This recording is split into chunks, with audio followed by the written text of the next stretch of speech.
আমার নানা বাড়ি আর আমাদের বাড়ি হচ্ছে পাশাপাশি আর কি। নানা বাড়ির পাশে আমরা জমি কিনে বাড়ি করেছি। আর আমার বাবা হচ্ছে গভর্নমেন্ট জব করতো ওই সময়। হ্যাঁ। আচ্ছা, আপনি পরিবারের বড় সন্তান? হ্যাঁ, আমি বড়। আচ্ছা। আর আমার আম্মা হাউস ওয়াইফ ছিল। মোট 3 জন ছিলাম তখন আমরা ফ্যামিলি মেম্বার, যখন ক্লাস 1-এ পড়ি। তো বেশ ভালোই যাচ্ছিল, এরকম স্কুলে যেতাম। ফার্স্টেই যখন গিয়েছি খুব ভালো রেজাল্ট করতাম, ফার্স্ট হয়েছি একদম প্রথম পরীক্ষায়। ম্যাথসে 100 মার্কস পেয়েছি এবং খুব ভালো রেজাল্ট করেছিলাম। ভালো স্টুডেন্ট ছিলাম একাধারে, দেখতে বেশ কিউট ছিলাম, খুব ছোট। স্কুলে খুব অল্প বয়সে ভর্তি হয়েছিলাম। যারা অন্যরা ছিল আমাদের সাথে বেশ আমার থেকে হয়তো 1-2 বছর 3 বছর 4 বছর এরকম বড় ছিল অনেকে। আমি খুব আর্লি স্কুলে যাই আর কি। তো এরপরে ভালোই চলতে থাকে এরকম ভাবে। তারপরে হচ্ছে ক্লাস 2-তে যখন উঠি, এই সময় একটা আর কি ধাক্কা লাগে আমার, মানসিক মানে সমস্যার বিষয়টা বা একটা ক্ষত ওই সময়টা থেকে আমার শুরু হয়। সেটা হচ্ছে আমার আব্বু অনেক রাগী ছিল, মানে অনেক বেশি রাগী ছিল। মানে অন্য যে আমার চাচা বা ফুপু টুপুর ওনারা এরকম রাগী না, কিন্তু আমার আব্বার রাগে বেসিক্যালি একটু আমি জিনগতই বলবো, কারণ আমিও সায়েন্সে পড়েছি, এই জন্য বিষয়টাই বলবো আর কি। না, অনেকেই এক মিনিট এখানে জিন বলতে অনেকেই বলতে অন্য কিছু বুঝতে পারেন, মানে বংশগতভাবে। এটা আসলে সায়েন্সের টার্ম। হ্যাঁ, এখানে কিন্তু জিন পরির বিষয় না। ওকে, বংশগতি বিষয়ক যেই বিষয়টা সেটা হচ্ছে জিন। আমি ইন ডিটেইলে যাচ্ছি না, আপনারা যদি গুগলে সার্চ করেন তাহলে পেয়ে যাবেন। হ্যাঁ, বলুন। মানে আমার দাদু অনেক রাগী ছিল, উনি মানে ফ্যামিলির একমাত্র মেয়ে ছিল, ওনার ভাইরা অনেক বেশ সম্ভ্রান্ত পরিবারের ছিল। তো ওনার এক ভাই বেশ রাগী ছিল আর কি, একজন মার্ডার হয়েছিল। তো আব্বা হচ্ছে ওই যে মামাদের বংশের ওই রাগী স্বভাবটা পেয়েছিল। আমার দাদা বা আদার্স চাচারা খুব শান্তই ছিল আর কি।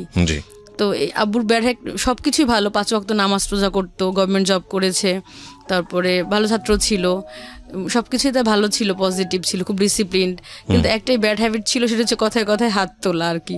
যে কোনো বাইরে না, যে কোনো, যেমন আমাদের যখন গ্রামে আমাদের বাড়ি আছে, সেখানে চাচাতো ভাই বোনরা ছিল, যৌথ ফ্যামিলি, তো ওদেরকেও নাকি মাঝে মাঝে এরকম ঝড় থাপ্পড় মারতো আর কি। এটা একটা খুব ব্যাড হ্যাবিট ছিল তার। এবং এটা এখন অবশ্য তার প্রতি আমার কোনো রাগ নাই, এখন সে অনেক লক্ষ্মী হয়ে গেছে আর পরে অনেক ভদ্র হয়ে গেছে, কিন্তু ওই সময়টা আর কি ছিল এরকম। আর বাবা মার সাথে আমার বয়সের ডিফারেন্সও খুব বেশি না, আমার আম্মার সাথে হচ্ছে 16-17 বছরের ডিফারেন্স।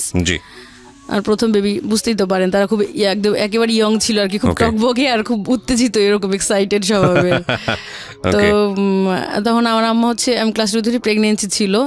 তো একদিন হচ্ছে রাতের বেলা খাওয়া শেষ করলাম আমি, তো আব্বু বলল যে আমি ওর খেতে চাচ্ছিলাম আম্মুর কাছ থেকে। আম্মু আবার ড্রাই এই ধরনের মুড়ি বা এরকম খাবার খেতে পারতো, নাহলে ভমিটিং হতো আর কি। তো এরপর আমি চাচ্ছিলাম, ছোটো বাচ্চা তো আমি তো সেভাবে বুঝতে পারি না যে আমি খাওয়া শেষ করেছি, আবার আমার খাওয়া উচিত না। তো এই বিষয়টা আব্বু খুব রেগে গেলো, সে খুব রাগি, বললো যে ও চাইছে কেন দিলা আর কি, একটা চর মারলো অনেক। আপনি যখন কোন ক্লাসে? ক্লাস 2-এ পড়ি। তখন তো আপনি বুঝতে পারছেন, মানে আপনার নিজের মেমরি থেকেই বলছেন? হ্যাঁ, বুঝতে পারছি। তো একটা চর মারলো, শেষে আম্মু হচ্ছে প্রেগনেন্সি ছিল, এটা বুঝতে পারতাম আমি যে অসুস্থ আমার আম্মু, একদম বেডের উপর থেকে নিচে পড়ে গেল আর কি। এই আমার লাইফে আর কি খুব ছোটবেলা থেকে এই মানসিক একটা অশান্তি শুরু হয়ে গেল আর কি, একটা ক্ষত শুরু হইলো যে এরকম কেমন পুরুষরা কেন নির্যাতন করবে বা এরকম। সেটা যাই হোক, হয়তো পরবর্তী যে ঘটনাগুলো ঘটেছে হয়তো আমার আম্মার কিছু দোষ থাকতে পারে, কিন্তু সেটা অন্য ব্যাপার। কিন্তু এটা আমার কাছে খুব খটকা লাগলো তখন থেকে। First impression is the last impression. হ্যাঁ, একদম শুরু থেকেই আমি কিছুটা ডিপ্রেসড বা এরকম খারাপ আর কি মনোভাব আমার। তো স্কুলে যাই তখন থেকে আমি খুব মনোযোগ দিয়ে পড়াশোনা করতাম আর কি। যে আমার মানে ছেলেদের সম্পর্কে খুব খারাপই একটা ধারণা ছিল যে হয়তো এরকম বা আমার লাইফে এরকম হতে পারে, আমি বড় হয়ে অফিসার হব বা স্ট্রাগল করব, পড়াশোনা করব, মানে বেসিক্যালি পড়াশোনাটাকে খুব পছন্দ করতাম আর কি। স্কুলে যেতাম, ও স্কুলটার নাম ছিল কাদের চৌধুরী সরকারি প্রাথমিক বিদ্যালয়, ওখানে আমি পড়তাম, ভালো স্কুল বেশ। ওই সময়ে মানে অন্য স্কুলের তুলনায় খুব উন্নত ছিল আর কি। প্রাইমারি স্কুল তখন কিন্ডারগার্টেন বা ওরকম প্রচলন ছিল, কিন্তু খুব কম। তখনও ভালো ভালো স্টুডেন্টরা, এখন তো পড়ে না, পড়তো প্রাইমারি স্কুলে আর কি। যারা আমরা ওখানে পড়েছি, অনেকে মেডিকেল কলেজে চান্স পেয়েছে, ভালো ভালো জায়গায় চান্স পেয়েছে বা ভালো সাবজেক্টই পড়েছি আমরা। এরপর সেকেন্ড ধাক্কাটাকে যখন 4-এ উঠি, আমি খুব ভালো রেজাল্ট করতাম এবং খুব ভদ্র শান্ত ছিলাম অনেক। যেখানে আম্মু দাঁড়া করে রাখতো ওখানেই দাঁড়িয়ে থাকতাম বা এরকম টাইপের ছিলাম। তো স্কুলে গেলাম আর ক্লাস ক্যাপ্টেনও হলাম। আমার নানা আবার স্কুলের প্রধান শিক্ষক ছিল আর কি। তো ওই স্কুলের প্রধান শিক্ষক স্যার আমাকে খুব আদর করতেন, যেহেতু আমি শিক্ষকের নাতনি, এই জন্য অন্যরকম একটা পরিচিতি ছিল। এরপরে যখন আমি 4-এ উঠি, সেকেন্ড ধাক্কাটা আমি ওই সময় খাই। তো ভালো রেজাল্ট করতাম। আমাদের এলাকারই কয়েকটা ছেলে ছিল, আরমান, জিয়া, আবার খালিদ, তারপরে স্কুলে মিঠু, সোহেল, এরকম আরও অনেক ছেলেপেলেরা ছিল। ওরা হচ্ছে আমাকে খুব জেলাস করতাম, ভালো রেজাল্ট করতাম, আর ওরকম আমি মিশতাম না, কারোর সাথে কথাও বলতাম না, একটু মুডি ছিলাম আর কি, মুড নিয়ে থাকতাম, কারণ আমার টার্গেট ভালো রেজাল্ট করতে হবে, বা অলরেডি বাসায় তো টুকটাক আমার প্রবলেম হচ্ছে, এগুলো আমি কখনোই শেয়ার করতাম না। তো ওরা হচ্ছে এরকম আমাকে টিজিং করা শুরু করে, জেলাস করে আর কি, যে আমি ভালো রেজাল্ট করতেছি, আমাকে নিচে নামানোর জন্য বা সামাজিকভাবে হেয় প্রতিপন্ন করার জন্য একটা বাজে একটা ওয়ার্ডস দিয়ে, ফেস টু ফেস এরকম একটা শব্দ দিয়ে হচ্ছে টিজিং করতে থাকতো, অলওয়েজই টিজিং করতো এরকম। এটা মোটামুটি ছড়িয়ে দেয় ওই গন্ডিটার মধ্যেই আর কি। তো এরকম টিজিং করতে থাকলো এমনভাবে, এটা টর্চার পর্যায়ে আর কি, কি যেন ফেস টু ফেস করে টিজিং করতো আর কি, একদম গলি টলি মোটামুটি অনেকের মধ্যেই ছড়ালো আর কি, ছেলেদের মধ্যে বিশেষ করে। তখন কোনো মেয়েদের ইন্টিমেসি ইনভলভমেন্ট ছিল না। পরে হচ্ছে আমি খুব একটু ডিস্টার্ব ছিলাম, আর আমার একটু প্রবলেম ছিল, অ্যালার্জির প্রবলেম ছিল, আমার বায়ুবর্ণে অ্যালার্জি ছিল, বেশ ঠান্ডার, আর আমি খুব শুকনা ছিলাম, ঠান্ডা থাকতো এমনি হাত পা অনেক। আর শীতের দিনে এক্সাম থাকলে আমার খুব কষ্ট হতো, আমি ভালো এক্সাম দিতে পারতাম না, কারণ কোল্ড অ্যালার্জি ছিল, নাক দিয়ে পানি পড়তো বা হাত পা ঠান্ডা হয়ে যেত, বেশি রাত জেগে পড়তে পারতাম না, সন্ধ্যার সময় ঘুমায় থাকতে হতো লেপ বা কম্বল গায়ে দিয়ে এরকম। তো ওরা এরকম সবসময় উত্তক্ত করতো আমাকে, কোচিং করতে যেতাম 5 স্কলারশিপের জন্য, তখন উত্তক্ত করতো, সবসময় টিজিং করতেই থাকতো। এতে মানসিকভাবে আমি ডিপ্রেস থাকতাম, কারণ বাসায় তো আব্বা আম্মার মাঝে মাঝে টুকটাক আর কি ঝামেলা হতো, এটা নিয়ে অরিড থাকতাম, ছোট বাচ্চা, শেয়ার করতাম না। আবার নেক্সট টিজিং নিয়ে খুব অশান্তির মধ্যে থাকতাম, কাগজ ছুঁড়ে মারতো আমার দিকে, ফুল টুল ছুঁড়ে মারতো স্কুলে যখন পড়তাম, সিঁড়ি দিয়ে ওঠার সময় এরকম। আপনাদের সহপাঠীরা এসব করতো? হ্যাঁ, আমার সহপাঠীরা এসব করতো। তো আমি তখন খুব খারাপ করে ফেলি, খুব আমার স্কলারশিপ পাওয়ার কথা, ট্যালেন্ট ফুল আমি পাই নাই, বৃত্তি পাই নাই। অন্য ছেলেরা যারা এরকম ডিস্টার্ব করতো তাদের মধ্যে একজন পেয়ে গেছে আর কি। ওকে। এবার 6-এ ভর্তি হলাম, গার্লস স্কুলে ভর্তি হলাম, যেখানে টার্গেট ছিল সেখানে অ্যাডমিশন দিয়েছিলাম, পাইনি। Barishal government girls high school, সবচেয়ে ভালো স্কুল মেয়েদের, ক্যাডেট কলেজের পরেই, তো ওখানে পাইনি। আর দূরেও ছিল, আমার আম্মার বাচ্চা ছিল ছোটো ছোটো, যেতে পারি না ওইভাবে আর কি। তো জগদীশ সরস্বতী স্কুলে ভর্তি হলাম। এই 2 বছর আমার বেশি একটা প্রবলেম হয় নাই, বাসায় অনেক কাজ টাজ করতাম। তো এই 2 বছর স্কুলে বা বাইরে বেশি প্রবলেম হয়নি, কারণ ওই ছেলেরাও তো আবার ওরা অন্য স্কুলে ভর্তি হয়ে গিয়েছে, বয়েজ স্কুলগুলোতে, রাস্তায় টুকটাক করে টিজিং করতো হালকা, খুব বেশি প্রবলেম হয়নি। আর রেজাল্টও খুব ভালো করেছিলাম, 6-এ খুব ভালো রেজাল্ট করেছি, আর 7-এও খুব ভালো রেজাল্ট করেছি। তো ওখানে পড়তে গিয়ে এমনিতে কোনো সমস্যা ছিল না, কিন্তু আমার একটা ক্লাসমেট ছিল নীলাঞ্জনা শীল, তো ও আমাকে খুব কম্পিটিটর মনে করতো। অন্য সব মেয়েরা খুব ভালো ছিল, তাদের প্রত্যেকের সাথে আমার খুব ভালো অ্যাটাচমেন্ট ছিল, আর ও হচ্ছে একটু জেলাস করতো আমাকে। আর ও শিক্ষকের মেয়ে ছিল, ভুলভাল লেখা রাখতো টিচার, ওকে খুব বেশি মার্কস দিয়ে দিত আর কি, এরকম। পরে আমি হাতে নাতে কয়েকটা ধরিয়ে দিয়েছিলাম, তার জন্য ও আমার প্রতি খুব ক্ষিপ্ত ছিল। স্কুলে ডিসপ্লে করতে আমাকে দেয়নি, ও ডিসপ্লে করেছিল। আমার যখন করতে গেলাম, টিচাররা বললো কি তুমি এটা দেখাশোনা করবো, নীলাঞ্জনাকে দায়িত্ব দিল। ও ফার্স্ট এসে আমার ভুল দিল, ম্যাডাম এটা হয় না, এটা হয় না, এই স্টেপসটা হয় না, মানে আমাকে ডিসপ্লে করতে দিল না। You have very good brain first of all. আপনার এইসব এত ছোটোখাটো তো নিশ্চয়ই না, যে কারণে আপনার কাছে বড় নিশ্চয়ই, এবং এই ছোট ছোট বিষয়গুলো একটা সময় গিয়ে জিদ লাগতো, কেন প্রতিবন্ধীদেরকে দেখলে হাসবে। আমি সবসময় হেল্প করার চেষ্টা করতাম, পুরদেরকে বা যারা অসহায় ওদের পাশে দাঁড়ানোর চেষ্টা করতাম সবসময়। তো এরপরে আমি হচ্ছে বরিশাল গভর্নমেন্ট গার্লসে অ্যাডমিশন টেস্ট দিই, ওখানে হচ্ছে 3rd হয়ে এবার আর কি অ্যাডমিশন নিলাম। আবার হচ্ছে ট্রান্সফার সার্টিফিকেটও দেখিয়েছি আব্বার, কারণ হচ্ছে গভর্নমেন্ট জব করতো ওইভাবে আর কি। তো অ্যাডমিশন নিয়ে নিলাম।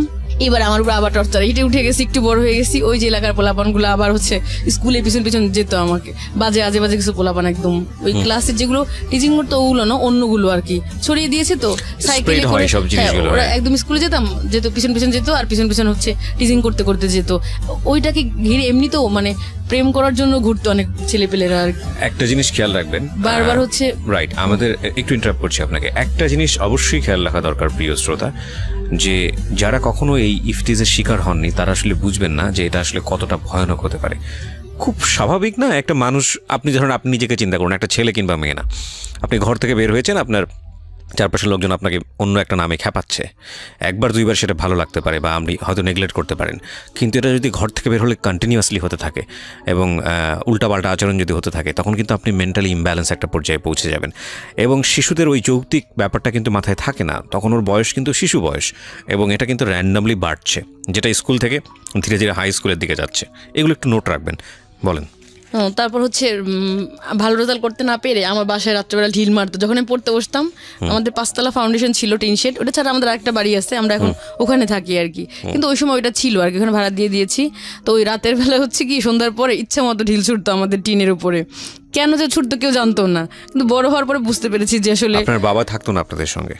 আব্বু তো দূরে চাকরি করতো ওই খুলনায়, সময় তখন আপনি মার সঙ্গেই থাকতেন? হ্যাঁ হ্যাঁ, আচ্ছা। আমি, মা আর ছোট 2টা ভাই বোন ছিল, আর পাশে নানা বাসা ছিল, থাকলে তো আলাদা একটা পরিবার, যেতাম। কিন্তু কেন মারতো সেটা কেউ জানতো না, যে কেন ঢিল মারতো। হয়তো আরো ক্ষতি করার চেষ্টা করতে পারতো, কিন্তু আমার 4 মামা ছিল, ধারণা হয়তো আরো ক্ষতি করার চেষ্টা করতো, কিন্তু পারেনি, হয়তো ওই কারণে হয়তো বা ভয় পেতে হতে পারে, এইভাবে আর কি সমস্যাগুলো। আর ওই যখন মানে খোঁজ নিয়ে জেনেছে যে এই শব্দটা দিয়ে আমাকে মানে ক্ষতি করা যায়, আবার ওই শব্দটা ওরাও ব্যবহার করতে লাগলো, স্লোগানের মতো আর কি, মিছিলের মতো এরকম শুরু করলো ওরা। মোটামুটি কলেজের 50-70% মানুষ জেনে গেল আর কি, যেরকম বিষয়টা মানে বারবার ক্রমাগত করতেই থাকলো, আরও ছড়িয়ে পড়লো। তারপরে হচ্ছে আমি যখন ক্লাসে আসতাম, যেতাম হচ্ছে করিডোর দিয়ে, হ্যাচ্চো করে আমার গায়ের মধ্যে, চিন্তাও না আননোন ছেলেপেলেরা একদম থুথু ছিটিয়ে বা ওই যে সর্দি টর্দি কফ এগুলো ছুটিয়ে মানে ফেঁচু হ্যাচ্চো করে আমার মুখের মধ্যে এসে একদম এরকম অ্যাটিচিউড করতো, যত ধরনের বিকৃত আচরণ করা যায় সর্বোচ্চ পর্যায়গুলো করতো। তারপর রাস্তায় দিয়ে যেতাম, একটা পাগলি ছিল, ওই পাগলিটাকে শিখাই দিত, বলকে ফেসু বল। ওই পাগলিটা নাচতো আর ফেসু বলতো, বলে থুথু দে, আমার গায়ে থুথু পর্যন্ত দিয়েছে। My goodness. এরকম ভাবে মানে পাগলিটাকে দিয়ে দেওয়া হতো, বিভিন্নভাবে ভাই অত্যাচার করতো আমার উপরে। আমাকে ভয় দেখানোর জন্য একটা ছেলে, আমি নাম বলবো না, সে পরবর্তীতে মেডিকেল কলেজে চান্স পেয়েছিল এবং একটু টেরোরিস্ট টাইপের, পুলিশের ছেলে আবার। তো সে একবার কি করলো, আমাকে ভয় দেখানোর জন্য, আমি নিয়ে বসেছিলাম ক্লাসরুমের মধ্যে, পদার্থবিজ্ঞান বই পড়তেছিলাম, আমাকে ভয় দেখানোর জন্য দরজা আটকায় ফেললো এক পাশ থেকে, মানে ধর্ষণ বা এরকম টাইপের ভয় দেখায় অনেকে, দরজা আটকায় ফেললো। আমার বান্ধবী কী করলো, দৌড়ে বের হয়ে গেল ক্লাসরুম থেকে, কিন্তু আমি আর বের হই না। আমি এবার এমনিতে খুব স্ট্রিক্ট ছিলাম, কারণ আমি তো অনেক বিপদের সম্মুখীন ছিলাম, ভয় পেলে তো আমাকে চলবে না, তো আমি বের হইনি। পরে নিজেই খুলে দিল আর কি, প্রতিনিয়ত বিভিন্নভাবে, মানে কয়টা বলবো আর কি, সপ্তাহে তো আমার মনেও নাই, এরকমভাবে মানে অত্যাচার করতেই লাগলো একটার পর একটা আমার উপরে আর কি। এর মধ্যে আমি সায়েন্স ফেয়ারে পার্টিসিপেট করলাম, তখন হচ্ছে আমি ফার্স্ট হলাম বরিশালে আর কি, বিভাগীয় পর্যায়ে সবগুলো, ঝালকাঠি, বরগুনা, যেগুলো অন্য জেলা আছে সবগুলোর মধ্যে আর কি ফার্স্ট হলাম। তো ওই প্রজেক্টটা নিয়ে আমি ঢাকায় আসলাম, চিন্মৈত্রী সম্মেলন মানে বঙ্গবন্ধু যে সম্মেলন কেন্দ্র, এটার উদ্বোধনী ছিল, তখন প্রাইম মিনিস্টার ছিল খালেদা জিয়া আর কি, উনি অনুষ্ঠানটা উদ্বোধন করলেন। তো এখান থেকে গেছি, অনেক হাসাহাসি করতেছিল যে কিছুই তো পারবে না, গিয়ে হয়তো সান্ত্বনা পুরস্কার পাবে বা এরকম। ঢাকায় গিয়ে আমি প্লেস পেলাম আর কি, তো অনেক গিফট পেয়েছি আর কি। তারপরে প্রথম আলোতে আমার বেশ নামটাম আসলো একদম এরকম। এরপরে খুব হ্যাপি ছিলাম আর কি। মোটামুটি কলেজে খুব ছেলেদের মধ্যে আমাকে নিয়ে এমনিতে টিজিং করতে, এটা ঠিক আছে, কিন্তু আমাকে নিয়ে বেশ মানে বেশ আলোচিত ছিলাম, মানে দেখতে বেশ ফর্সা ছিলাম, তো সব খুব পছন্দ করতো সবাই আমাকে মোটামুটি। অনেকে ঘুরতো পিছন বলতো সুইসাইড করব যদি প্রেম না করো, এরকম মানে এরকমটাও ছিল অনেক। তো যখন আমি ন্যাশনাল অ্যাওয়ার্ড পেয়ে আসলাম, জাহিদ আমার বন্ধু, আমার ক্লাসমেট ছিল, ওই যে একবার টিচিংও করেছিল অলরেডি, ঝগড়া লাগছিল ওর সাথে, ও আমার পেছনে ঘুরঘুর করতে লাগলো আর কি, ঘুরঘুর করতে শুরু করলো, আমাকে পোস্ট কার্ড দিল, অনেকগুলো চিঠি দিল আর কি। আমি তো হাতের লেখা চিনতাম না, আমি জানতাম না যে ও কে বা ওরকম, ও সম্পর্কে কিছুই জানতাম না। ও আবার লিজার বন্ধু ছিল, লিজার ভাইয়ের বন্ধু। লিজাকে দেখালাম যে একটা ছেলে আমাকে এরকম দেয়, কে জানি না, লিজা তো হাতের লেখা দেখে চিনে ফেলেছে আর কি। তো এটা লিজার ভালো লাগে না, কারণ ও তো আমাকে সবসময় কম্পিটিটর মনে করতো। তারপরে লিজাই আমাকে এগিয়ে দিয়েছে আর কি জাহিদের দিকে অনেকটা, দিয়ে আবার নিজেই আর কি কেটে দিছে আর কি লাইন এরকম। লিজা দূর থেকে হ্যাঁ জাহিদের বাসাটা আমাকে দেখিয়ে দিয়েছে যে ওইটা জাহিদের বাসা। আর মাঝে মাঝে তখন ও আমার পিছনে ঘুরতো, তো প্রথমে ভালো লাগতো না, একটা সময় গিয়ে আমার একটা ভালো লাগা তৈরি হয় জাহিদের প্রতি। তো জাহিদের বাসায় যাই আমি একদিন, জাহিদ আসতো না ক্লাসে ওরকম, আর ওরকম মানে নোন ছিল না, আমি যেমন নোন ছিলাম সবাই চিনতো, জাহিদ ওরকম মানে বরিশালের স্থানীয় ছিলেন না, ওর বাড়ি গ্রামে, ওইখান থেকে খালার বাসা থেকে পড়তো আর কি। তারপরে ক্লাসরুমে দেখতাম কি আমি যাওয়ার আগে ও যায়, খুব কিউরিসিটি আমার প্রতি। আমি হচ্ছে একটা ক্লাস পরে যেতাম যাতে ও আমাকে ফলো করতে না পারে, দেখতাম কি ও পায়চারি করতেছে করিডোরে দাঁড়িয়ে দাঁড়িয়ে, মানে খুব ইমোশন যে আমি কেন আসলাম না। আমি আসার পরে ওর ফ্রেন্ড রাসেল ছিল ওর সাথে, মানে একদম প্রাণে পানি পাইছে বা এরকম একটা ভাব আর কি, খুব ইমোশন ছিল আমার প্রতি।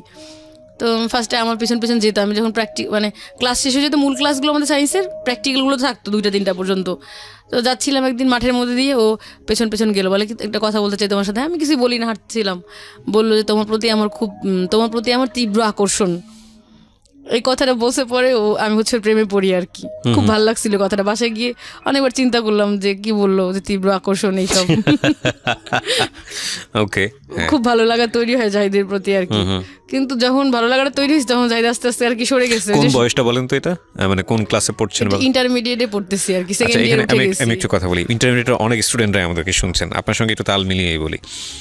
ক্লাস 9-এ 9-8 এই বয়সটা থেকে হচ্ছে ভালো লাগার এক ধরনের তীব্রতার জন্ম হয় এবং উইথ লট অফ সংকোচ। আমি আসলে এটা খুব সুন্দর করে বাংলা বলতে পারছি না, মানে ভালো লাগে কিন্তু সেখানে তীব্রতার যতটা থাকে তার চেয়ে বেশি থাকে হচ্ছে লজ্জা, ভয় এবং একটা আতঙ্ক, জড়তা, কিন্তু মনের মধ্যে মনে হয় যে না ওকে ভালো লাগছে, ভালো লাগছে। আচ্ছা, এরপরে এই ভালো লাগাটা একটু ডেসপারেটের দিকে চলে যায় এবং এটা হচ্ছে বয়ঃসন্ধিকালে হয়। বয়ঃসন্ধিকালে অনেকের আগেও চলে আসে।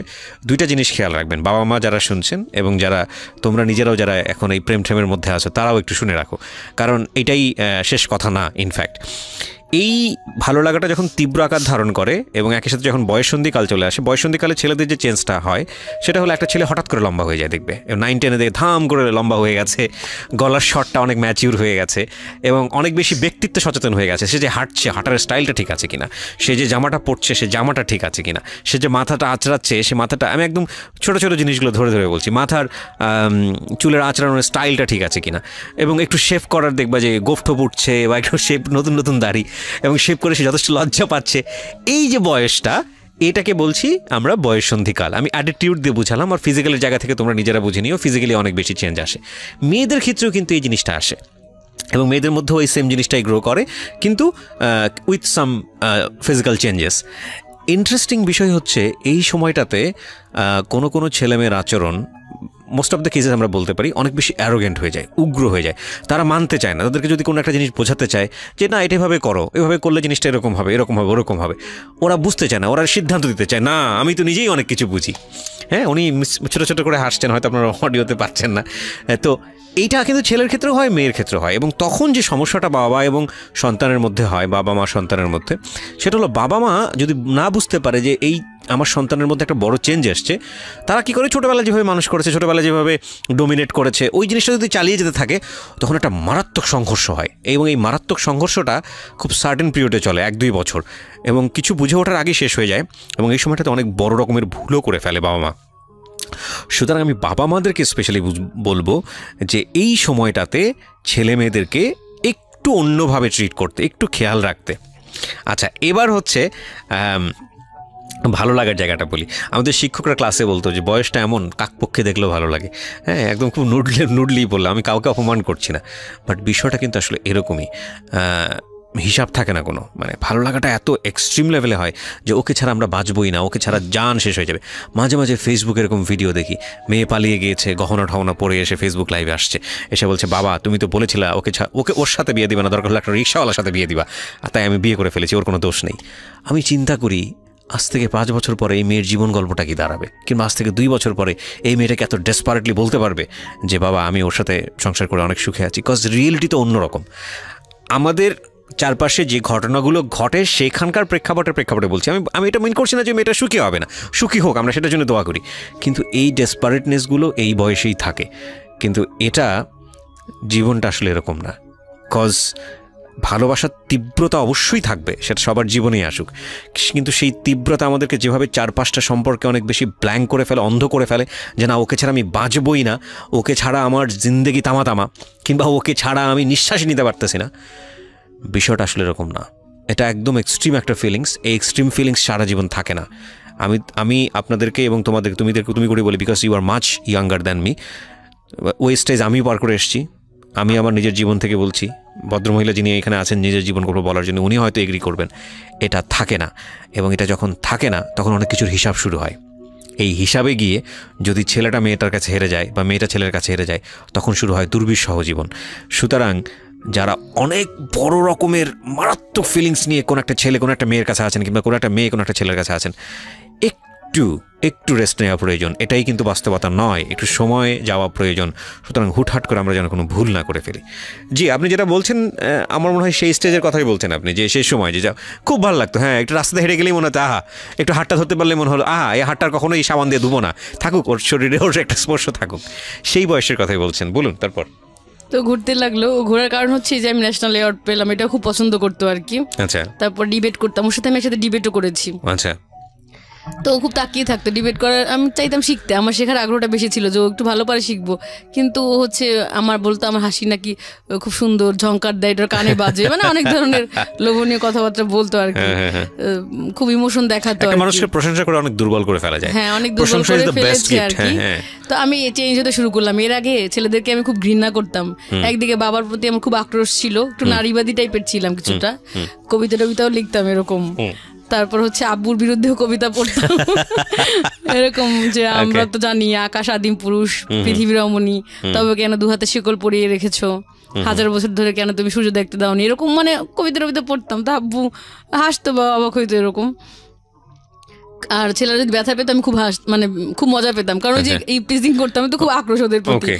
তো ফার্স্টে আমার মধ্যে চেঞ্জ আসলো, জাহিদ একদিন ব্যথা পেলো বেঞ্চের সাথে, লোহা ছিল, লোহার পেরেক গুলো কেটে গেল, পা দিয়ে রক্ত বের হলো, দেখি আমার চোখ দিয়ে শুধু পানি পড়তেছে।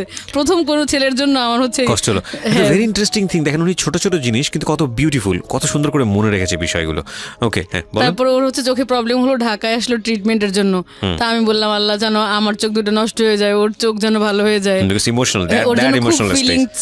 চলে আসলো আমার মানে এরকম।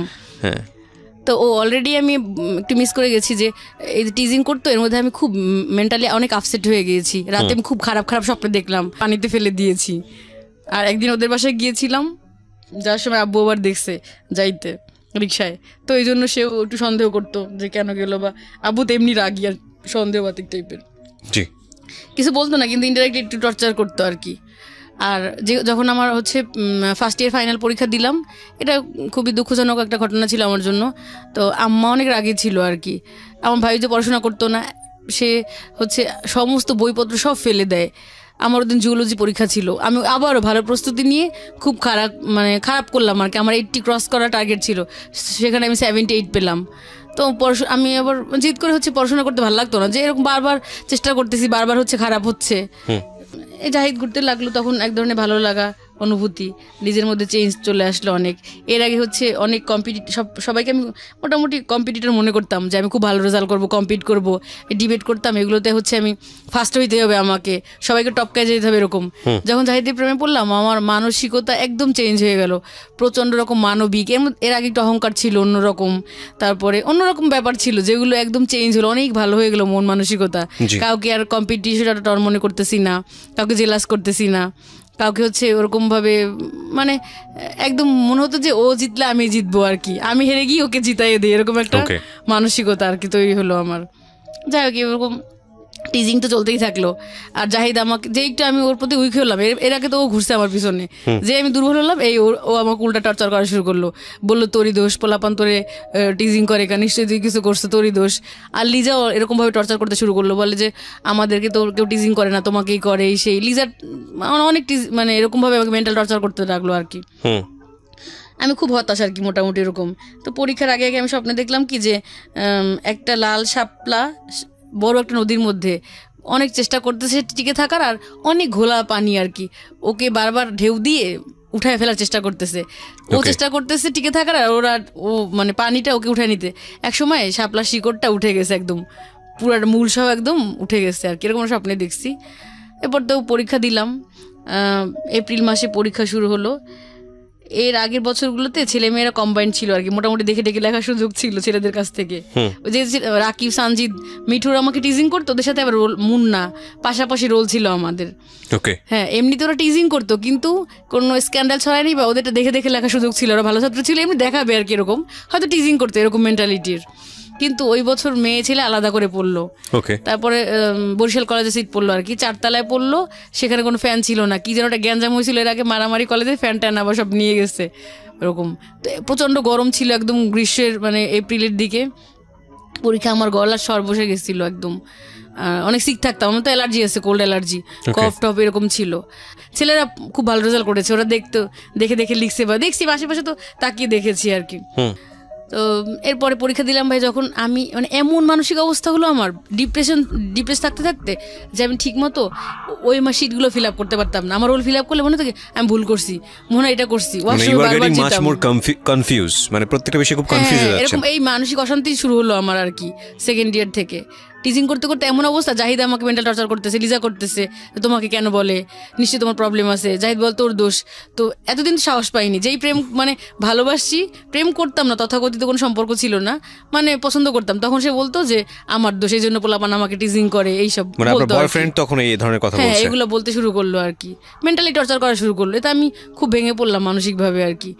এরপর থেকে এই যে মানসিক সমস্যাগুলো আমার দেখা দিল, সবসময় খুঁত মনে হয় আমি ভুল লিখছি, তাহলে এটা করছি, যেটা আমি পারি জানি এইটাই ঠিক, কিন্তু অন্যদের যেটা বলতো ওইটাই আমার মনে হয় যে এইটাই ঠিক। আত্মবিশ্বাসের ঘাটতি, এর আগে এটা আমার ছিল না, এই ধরনের প্রবলেম আমার। তারপরে হচ্ছে সবসময় একটা মানসিক ভুল লিখতাম, মানে হয়তো 5i বা 2s হয়তো মাইনাসের জায়গায় প্লাস, মানে উল্টাপাল্টা করে লিখতাম সবই, কিন্তু উল্টাপাল্টা করে লিখতাম প্রত্যেকটা পরীক্ষা। ফিজিক্স, ম্যাথ আমার খুব খারাপ হয়ে গেল পরীক্ষাগুলো আর কি। তখন আমি বুঝতে পারিনি যে এতটা খারাপ হয়েছে আর কি পরীক্ষাগুলো। যখন রেজাল্ট দিল খুবই খারাপ রেজাল্ট করলাম, 13 অক্টোবর রেজাল্ট দিল, মানে খুব কান্নাকাটি তো করছি, এটা বুঝিনি, মানসম্মান তো সব গেছে। এমনি সবাই আমাকে চেনে ভালো স্টুডেন্ট হিসেবে, আরও খুব মজা পাইলো সবাই আর কি। সবাই গেল ক্যাম্পাসে রেজাল্ট নিতে, আমি গেলাম না, বাসায় বসে খুব কান্নাকাটি করতেছি আর কি। এর মধ্যে লিজা আসলো খুব মায়া কান্না দেখাতে, সে আবার আমার সাথে কম্পিটিশন দিয়ে খুব ভালো পড়াশোনা করে এইবার আমার থেকে খুব ভালো রেজাল্ট করে ফেলেছে আর কি। এর মধ্যে একটা বিষয় স্কিপ করেছি, প্র্যাকটিক্যাল একটা কথা বলি না। প্র্যাকটিক্যাল হচ্ছে আমি অনেক অনেস্ট ছিলাম ভাই সবসময়, তো সবাই দেখা যাচ্ছে নকল টকল নিত, দেখে দেখে লিখতো, এই টেন্ডেন্সি আমার ছিল না। তো আমার বান্ধবী সোনিয়া ওর সিনিয়রদের সাথে আলাপ করলো যে কীভাবে করা যায়। তো ওদের অনেক টাকা পয়সা ছিল, ধনী মানুষ, বলো যে কম্পোজ করে নিয়ে যাবে, এগুলোকে দেখে দেখে আর লিখবা আর কি। তো ছোটো ছোটো করে কম্পোজ করলো, 5টা-6টা করছে, করে ওই আমার বান্ধবী মনিকে দিছে, ও নিছে, আমাকে একটা দিল। মোটামুটি নীলাঞ্জনা, লিজা প্রত্যেকের কাছে নকল আছে, ওরা মানে ভেতরে রেখে বোরকা পড়তো, ভেতরে রেখে হচ্ছে করতেছে, লিখতেছে এরকম। তা আমি তো একটু বোকাশোকা টাইপের গাধা, সবসময় তো এত মানসিক অ্যাংজাইটিতে থাকতাম যে ম্যাচিউর কোনো বুদ্ধি আমার তৈরি হয় নাই। আমি করছি কি, এটা সাদা স্বচ্ছ ফাইল নিয়ে গেছি, পদার্থবিজ্ঞান পরীক্ষার দিন ট্রান্সপারেন্ট ফাইলের মধ্যে উপরে রেখে দিছি ইয়েটা আর কি, ওই যে কম্পোজ শিটটা। আর ওরা তো মোটামুটি বিভিন্নভাবে আর কি রেখেছে, এমনভাবে যে বের করে লিখতেছে। স্যার উঠেই ফার্স্টে আমার ইয়েটা দেখলো আর কি, ফাইলটা খুললো, দেখাই তো যায় এটা স্পষ্টভাবে, দেখলো যে এটার মধ্যে নকল আছে আর কি। আসলে তো আমি ওইটা নিজে নেই না, ওইটা আমার বান্ধবী দিছে পরীক্ষার সময়, আমি ওইটার মধ্যে ঢুকায় রাখছি। তো স্যার খুব খেপে গেছে যে নকল করে, এই মেয়ে মনে হয় এরকমভাবে নকল করছে। এসসিতে কি রেজাল্ট করছিল তুমি ফিজিক্সে? আমি বললাম স্যার আমি A+ পেয়েছি। বলে নিশ্চয়ই নকল করে পাইছো। আসলে ভাই এরকম আমি কোনোদিনও না, সে তো বিশ্বাস করবে না। তারপর খুব খেপছে যে আমাকে ফেল করাই দিবে আর কি। তা আমি আবার টেস্টে প্লেস পেয়েছিলাম। স্যাররা অনেক, স্যারদের সাথে খুব ভালো রিলেশন ছিল, বিশেষ করে ম্যাথ আর বোটানি টিচারের সাথে খুবই ভালো সম্পর্ক ছিল। ওই 2জন টিচারের প্রিয় ছাত্রী ছিলাম আমি আর কি। তো এই স্যাররা বললো যে না আসলে এরকম ওরকম না, হয়তো ভুল কি বলছেন জানি না, হয়তো ন্যূনতম একটা মার্কস দিয়ে পাস করাই দিছে হয়তো বা, এই জন্য স্কোর আরও খারাপ হয়ে গেল আমার। তো খুবই খারাপ রেজাল্ট করে ফেললাম, মেডিকেল কলেজে তার পরীক্ষা দিতে পারবো না। কি যে খারাপ সময় গেছে আমার লাইফের, একদম জীবনটা ভাই আমার অন্ধকার হারিয়ে গেছে, এরকম খুবই মানসিকভাবে ভেঙে পড়ছি আমি। প্রতি রাতে আমি বসে থাকতাম চেয়ারে, ঘুমাতে পারতাম না, মনে থেকে সুইসাইড করি। আব্বা আম্মা মানে খুব অরিড থাকতো, তারা শান্তিতে ঘুমাতে পারতো না আর কি। এরপর আম্মা টর্চারে আর মামিদের টর্চারে একদম অতিষ্ঠ হয়ে গেলাম আমি। পরে আমি সিদ্ধান্ত নিলাম যে প্রপোজালটা আসবে, যে আসুক, কানা খোড়া যে আসুক, আমি তাকেই বিয়ে করবো আর কি, এরকম টার্গেট করলাম। এরপর প্রপোজাল আসলো, এবার বিয়েতে রাজি হয়ে গেলাম। আম্মা তো হেবি খুশি। এবার খুঁজে ভাইয়া শহরের মধ্যে অনেক ভালো ভালো ছেলেরা ছিল, আমাকে পছন্দ করতো বা বেশ সচ্ছল পরিবারের ছেলে ছিল, কিন্তু আমার না খুব আনইজি লাগতো যে বিয়ে করবো, তারা জানবে যে ফেসু ডাকে, দেবর বা ননদ থাকলে না হাসে, কি করে, সবসময় এরকম একটা মানসিক এংজাইটির মধ্যে থাকতাম। আমি ভাবছিলাম যে বিয়েই করবো না আর কোনো দিন। প্রচণ্ড একটা অশান্তির মধ্যে দিয়ে যাচ্ছি না আমি, প্রচুর স্ক্যান্ডাল ছড়িয়ে গেছে এরকম। তো এরপরে হচ্ছে গ্রামের দিকে ছিল বাড়ি, ইঞ্জিনিয়ার, ভাবলাম যে গ্রামের দিকে বাড়ি, অনেক দূরে আমাদের থেকে, হয়তো জানবেই না কোনো দিন, তাহলে এখানেই রাজি হয়ে যাই। বেশ ধনী, মানে ধনীও না, সাধারণ পরিবার একদম। ইচ্ছা করলে আমি অনেক ধনী পরিবারে বিয়ে করতে পারতাম এরকম, বা অনেক ফ্যাসিলিটি দিয়ে বিয়ে মানে অনেক গর্জিয়াস অনুষ্ঠান হইতো এরকম। তাই রাজি হলাম। কিন্তু ভাই ওর মা ঠিকই খোঁজ নিছে, মা খুব মানে শাশুড়ি আম্মা খুব চালু ছিল আর কি, চালাক। ঠিক ভাই ওই শাহাবুদ্দিন, নীলাঞ্জনাশীল একদম তাদের কাছে এসেই পৌঁছাইলো। তারা বলছে পাগল, এই সেই, মানে টিজিং করে ছড়াইছে। পরে এমন একটা অ্যাটিচিউড করতো সবাই যে বলতো পাগল বা আজে বাজে, মানে যা মন চায় যার যেরকম ভাবে বলতে লাগলো তার কাছে। সে প্রথমে খুব আদর করছিল আর কি, খুব ভালোবাসছিল, বাণিজ্য মেলায় নিয়ে গেল, খুব ছবি তুললো আমার সাথে, খেতে গিয়েছি রেস্টুরেন্টে। কিন্তু যখন ওই যে ওরা বলছে এগুলো, তখন আমার প্রতি আরও তার খুব ক্ষোভ আর কি, পারলে এড়াই যায় বিষয়টা। তারপর কিন্তু তার ছেলে আবার খুব পছন্দ করলো আমাকে দেখে, তো এবার বিয়ে ঠিক হলো। সে ডেটটাই উল্টায় ফেললো আর কি। 28 তারিখে আমাদের বিয়ে হওয়ার কথা, 9 সালের 28 এপ্রিল, পয়লা বৈশাখের পরে সে হচ্ছে উল্টায় ফেললো একদম। শাশুড়ি, ওকে। মানে নার্ভাস হয়ে গেলাম যে কি ব্যাপার। আর বিয়ের ব্যাপার ভাই এরকম মেয়েদের যে একবার যদি বলে দেন, যেরকমই হোক, হাই স্ট্যাটাস আর লো স্ট্যাটাস হোক, একবার যদি বলে ফেলেন মানুষকে, না করেন, তাহলে ভাববে কি মেয়েটার হয়তো দোষ আসছে কোনো। এই জন্য মনে হয় বিয়েটা নিজে যদি ভেঙে দেন তাও মানুষ আপনাকে ওইভাবে মানে ট্রিট করবে। আর জাহিদ তো অলরেডি অন্যরকম হয়ে গেছে, সে এখন বড় অফিসার হয়ে গেছে। মাঝে মাঝে কথা হয় ফোনে তার সাথে, কিন্তু কিছু বলে না, পজিটিভ ছাড়েও না, মানে ফ্রেন্ডশিপ রাখছে। কথাটা তো বলতো, রাতে ফোন টোন দিত, কিন্তু কোনোদিন বলে না বিয়ে করবে, এগুলো বলে না, বা ছেড়ে দিছে তাও বলে না। বলতো ছোট এখনো, এখন নতুন চাকরি পাইছে, ভাইকে প্রাইভেট বিশ্ববিদ্যালয়ে পড়াচ্ছে আর কি, এরকম বলতো। এখন কিছুই বলতো না আর কি। কী করবো, সিদ্ধান্ত নিলাম বিয়ে করব।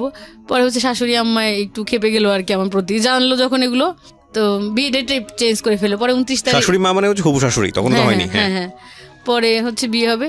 শুরু থেকেই ভাই বিভিন্ন ধরনের মানে শুরু করলো। প্রথম দিন যদি আমাদের আক্ত হয়ে মসজিদে হয়েছে, বাসা আসতে দিবে না আমাদের বাসায় আর কি, বিয়ে করে চলে যাবে ওদের, মানে ওর খালা বাসায় উঠছিল না ওখানে আর কি। আমাদের সবাই মামা মামি খালামুনিরা অপেক্ষা করতেছিল যে ও আসবে, ওর বন্ধুদের নিয়ে দেখা করবে, যে ছেলেটা কেমন, দেখে নাই আর কি তারা কেমন, আসতে দিবে না। পর অনেক রিকোয়েস্ট করলাম সবসময়, মানে সে এমন একটা ট্রাপ তৈরি করে রাখলো যে সব কিছু তার কাছ থেকে পারমিশন নিতে হবে, আর তার ছেলে তার পারমিশনেই চলে, এটাও সত্য কথা। রিকোয়েস্ট করতে করতে আসতে দিল, আধা ঘন্টা তার টাইম বেঁধে দিল যে আধা ঘন্টা থাকতে পারবে। ওর 5টা ফ্রেন্ড নিয়ে আসলো। তারপরে ফোন দিয়ে বললো যে তোমাদের বাসা থেকে 3 ভরি চেইন কেন দিল না। আমি বললাম যে 3 ভরি চেইন কখনো দেয়? 3 ভরিতে তো সীতাহারি বানানো যায়, তাহলে এইটা কেন? সেটা প্রত্যেকটা বিষয় নিয়ে আমার দোষ ধরতে লাগলো আর কি। তারপর বিয়ে হলো, তখন 2 দিন ছিল, মানে ওরকম একদম কমপ্লিট যে ফিজিক্যাল রিলেশন ওরকম কিছুই করিনি। এমনি ওর শরীর খুব খারাপ ছিল, ঢাকা থেকে গেছে, ও তো ঢাকা জব করতো তখন, আমি বরিশালে থাকতাম। তো গেছে, ওর জ্বর ছিল বা ওরকম গল্প টল্প করছি, বা মোটামুটি হালকা কথাবার্তা, ও ক্লান্ত ছিল, অনেক অসুস্থ ছিল। তো এরপরে 2 দিন ছিল আমাদের বাসায়। আর অনুষ্ঠানটা আমার আব্বাই আর কি অ্যারেঞ্জ করেছিল আর কি, আমাদের বাসায় হয়েছিল, ওরা কোনো অনুষ্ঠান করে নাই। তারপর গায়ে হলুদের কাপড় যখন পাঠাইতে বলছিলাম, পাঠায় না, বলে কি এখনই কি তুলে নিচ্ছি আপনাকে, যে এখনই দিতে হবে সব, এই সে এরকম করে।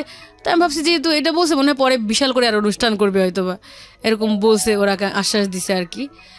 তো এরকমভাবে কিছুই করে নাই, সব আমার যতটুকু করে আমার আব্বাই করছে আর কি। তা আমার আব্বাকে আমি বলছি কি, আব্বা বরিশালের সবচেয়ে বড় ক্লাব হচ্ছে বরিশাল ক্লাব, ওইখানে আমাকে হচ্ছে অনুষ্ঠান করে দিবা আর কি।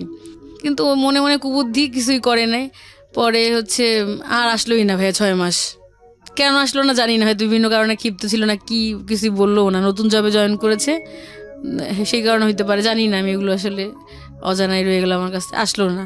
ওঠা তো আমি শুরু করতে চাচ্ছি আর ফোকাস করতে চাচ্ছি হচ্ছে আমি যার ফ্যান, সে হচ্ছে এই উপমহাদেশের বরেণ্য রক লিজেন্ড জেমস ভাই। তো ওনার পার্ট থেকে আমি অ্যাকচুয়ালি চাচ্ছি শুরু করতে। তার আগে আমি আপনাকে একটু নিয়ে যেতে চাই পিছনে। সেটা হচ্ছে আপনি যে পরিবারে বড় হয়েছেন, আপনার বাবা কি করতো? আমার বাবা ব্যবসা করতেন, এখনো ব্যবসা করেন।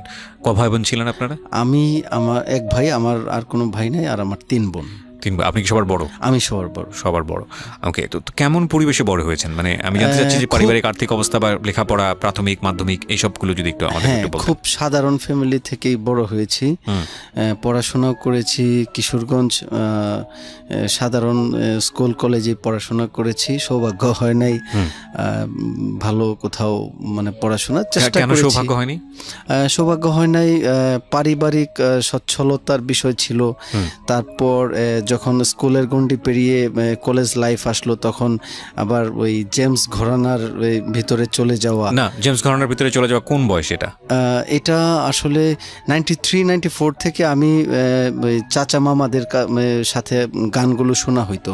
কিন্তু যখন 97 বা 98 তখন আমি ওই হাই স্কুলের স্টুডেন্ট, তখন থেকেই আর কি আমি মানে বেশি রকম আপনার ওই ওনার ওই আপনার আসক্তি হয়ে যাওয়া, যার জন্য আসলে পড়াশোনার মনটাও একটু মানে গানের প্রতি এত অ্যাডিক্টেড হয়ে গিয়েছিলেন যে আপনি মানে পড়াশোনার প্রতি তেমন একটা মন বসতো না। হ্যাঁ, এক্স্যাক্ট তাই। ওকে, তো তারপরে কি হলো? এটা নিয়ে ফ্যামিলি থেকে চাপ দিত না, মারধর করতো না? প্রচুর চাপ দিত, সবসময়ই চাপ দিত। কারণ আমি আপনার তখন একটা হয়তো কি যে ফ্যামিলি থেকে 2 টাকা বা 1 টাকা পেতাম স্কুলে টিফিনের জন্য, আর ওই পয়সাটা জমি আর কি জেমস ভাইয়ের যে নতুন অ্যালবামগুলো আসতো, মিক্সড হোক বা একক অ্যালবামগুলো ছিল, এগুলো কিনতাম কিনে শোনার জন্য। ওকে। ট্যাপ রেকর্ডারে সেই ফিতার ক্যাসেট নষ্ট হয়ে যেত, 3-4 কপি করে কিনতে হইতো। তারপরে ওনার পোস্টার ছবি কিনতে হইতো ঘরে টানানোর জন্য, যার জন্য এই মানে একটু পেরেশানিতে থাকতাম আসলে পয়সাগুলা কালেক্ট করার। আচ্ছা। তারপরে ঢাকায় যখন কনসার্ট দেখতে আসতাম তখন প্রথম কনসার্ট কবে দেখেছিলেন মনে আছে? আমি কনসার্ট দেখেছি প্রথম হচ্ছে 97 এ ঢাকায়। আচ্ছা, 97 এ। ওকে। আর আপনার কনসার্ট দেখার জন্য যখন আমি ঢাকা আসতাম, মানে একটা ঘটনা আমি আপনাদের সাথে শেয়ার করি। নিশ্চয়ই। খুব 99 বা 2000 এই মুহূর্তে আমি এক্সাক্ট টাইমটা বলতে পারতেছি না। ওই যে ঢাকা আপনার ওই যে এখন বঙ্গবন্ধু স্টেডিয়ামে আপনার ওই যে বিসিবির শো ছিল ক্রিকেটের, আপনার ওই যে বাংলাদেশ টেস্ট স্ট্যাটাস পাওয়ার পরে যে একটা শো ছিল, এই শোতে আসছিলাম। আমি 50 টাকা নিয়ে ঢাকা আসি। তখন আমি আমাদের গফরগাঁও থেকে ট্রেনের ছাদে করে কমলাপুর আসি। আচ্ছা। কোনো খরচ হয় নাই, কারণ আমার টার্গেট ছিল এই টাকার মধ্যে শো দেখতে হবে, ব্যাকও করতে হবে, হ্যাঁ, খরচ সব এটার ভিতরে করতে হবে। তখন দেখা গেল যে এই শোতে আপনার পুলিশের আঘাতে আমার এই যে হাতে ফ্র্যাকচার হয়।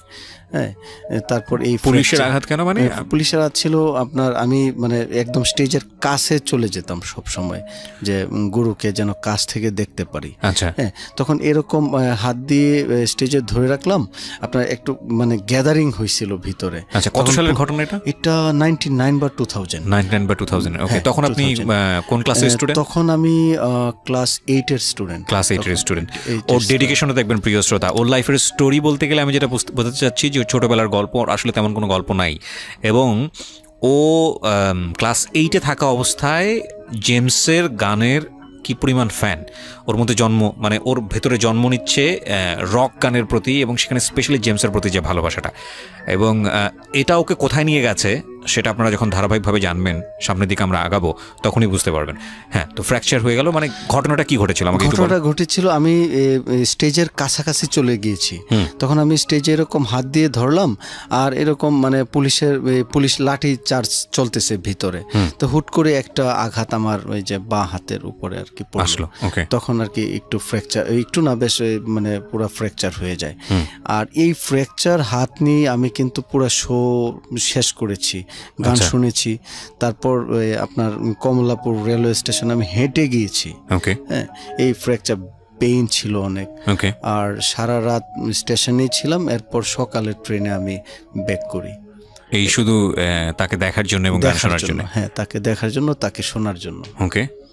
তারপর এটা ছিল। তো বাসায় যাওয়ার পরে কি হলো? আপনি যখন হাত দেখালেন বা কিছু করলেন? বাসায় যাওয়ার পরে তো বাসায় জায়গা দিচ্ছে না, এখন কি করব, মানে বাবা জায়গা দিচ্ছে না, মা জায়গা দিচ্ছে। হ্যাঁ, তারপরে আপনার ওই ট্রিটমেন্ট, আম্মু ট্রিটমেন্ট করাইছে, এরকম ছিল। তারপর দেখা গেল যে উনি আমাদের কিশোরগঞ্জে গিয়েছিলেন 98-এ কিশোরগঞ্জ গিয়েছিলেন। তখনও আমি একটা অ্যাক্সিডেন্ট করি, আপনার ওই শোতে যাওয়ার আগে রাস্তা অ্যাক্সিডেন্ট করি, সাইকেল অ্যাক্সিডেন্ট। আর দুর্ভাগ্যবশত আমার এই যে ডান হাতটা এইখানে একদম পুরো আপনার কেটে যায়। হ্যাঁ, এই কাটা হাত নিয়ে আমি কনসার্টে গিয়েছি।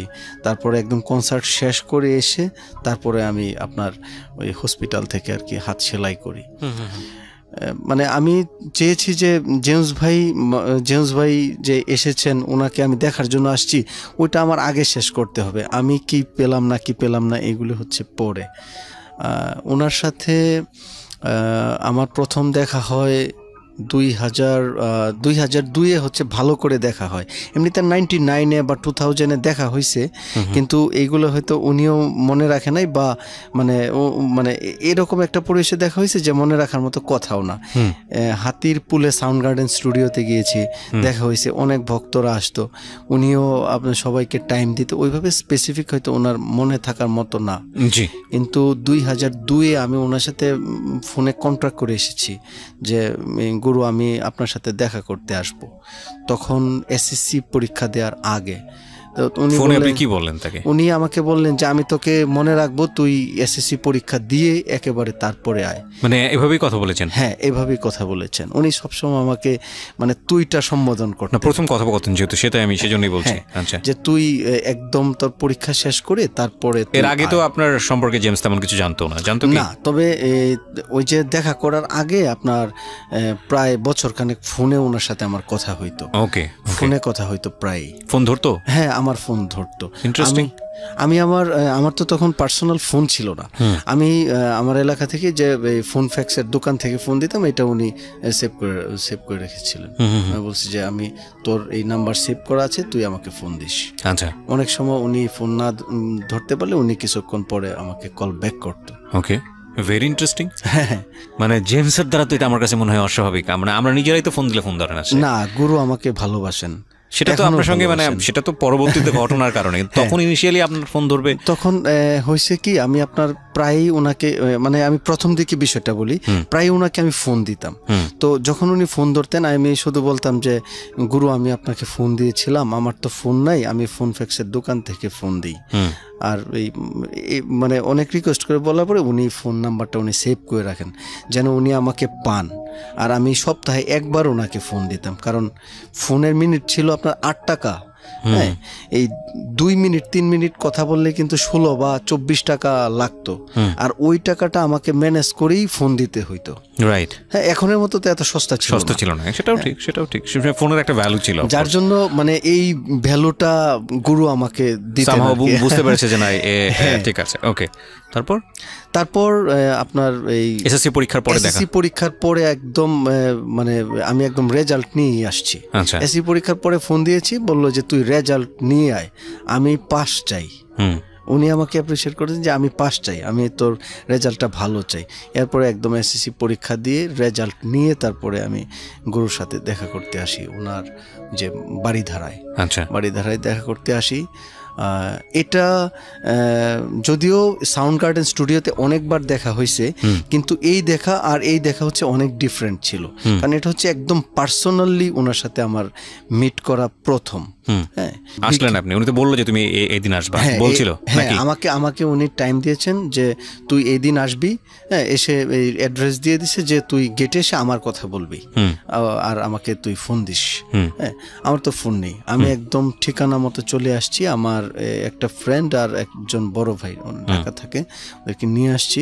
আসার পরে তো আপনার দারোয়ান ঢুকতে দিবে না, বলে কি যে এরকম ভক্ত তো অনেক আসে, প্রত্যেক দিন আসে, দিনে রাতে কন্টিনিউ আসতেছে। আমি গিয়েও পেয়েছি ভক্ত চুল খুলে নিচে বাইরে একদম মানে চুল ওয়ালের পাশে শুয়ে আছে এরকম। তো আমাকে দিচ্ছে না। আমি এইভাবে রাতে 11টা পর্যন্ত, প্রায় 7 ঘন্টার উপরে, 11টা পর্যন্ত আমি বাইরে। আপনার সাথে যারা ছিল? আমার সাথে যারা ছিল তারা আধা ঘন্টা 1 ঘন্টা পরে 2 জনই চলে গেছে। আচ্ছা, কারণ তারা ঢাকা থাকে, তাদের আর এটা মানে ভালো লাগতেছে না। তারা জাস্ট আমাকে মানে চিনানোর জন্য আমার সাথে আসছিল। ওকে। আর একটা ফ্রেন্ড ছিল যে আমার সাথে কিশোরগঞ্জ থেকে এসেছিল, ওর নাম লিখন। ও গুরুর ভক্ত, ও আমার সাথে ছিল। আচ্ছা। আর বাকি 2 জন চলে গিয়েছিল। ওকে। তো তারপরে ফোনে তো কথা বলতে পারছিলেন না, তো 7 ঘন্টা ওয়েট করে কি হবে? আপনি কি মনে করছিলেন? যে আমি মনে করছিলাম যে গুরু নামবেন, যেহেতু উনি উপরে আছেন, উনি না কোনো সময় নামবেন। 7 ঘন্টা না, তখন যদি এরকম হইতো যে 7 দিন বা 7 মাস হয়ে গেছে, আমি এখানেই থাকতাম, কারণ আমি ওনার সাথে মিট না করে আমি আসলে যাইতাম না। আচ্ছা। হ্যাঁ, আমি ওনাকে বলেছিলাম যে পাস করেছি, উনি বলছে যে মিষ্টি খাবো, আমি মিষ্টি নিয়ে আসছি। হ্যাঁ, তো আমি মিষ্টি নিয়ে আসছি, পাস করেছি। তারপরে প্রথম এইরকম দেখা হবে গুরুর সাথে, মিষ্টি নিয়েই ওয়েট করতেছি। হ্যাঁ, আমি নিয়েই ওয়েট করতেছিলাম। আচ্ছা। তো এর মাঝখানে অবশ্য গুরু 9টা বা 9:30টার দিকে উনি জানতে পেরেছেন যে আমি আসছি, কারণ ওনার বাসার একজন আপনার ছেলে সে আসছিল নিচে, ওকে দারুণ বলছে যে কিশোরগঞ্জ থেকে এই যে 2টা ছেলে ওয়েট করতেছে। ও আমাকে জিজ্ঞেস করলো যে তোমরা কোথায় এসছো? বললাম যে ভাইয়া আমরা তো আসছি কিশোরগঞ্জ থেকে, গুরু টাইম দিয়েছেন, আজকে আমার আসার কথা। আর আমার নাম প্রিন্স, ওনাকে বললে উনি আমাকে চিনবে। আর এই যে ওনার নাম্বার, আমি তো ওনাকে কল দিতে পারতেছি না মোবাইলের জন্য। পরে সে বলছে যে তোমরা একটু ওয়েট করো, আমি বসের সাথে কথা বলি।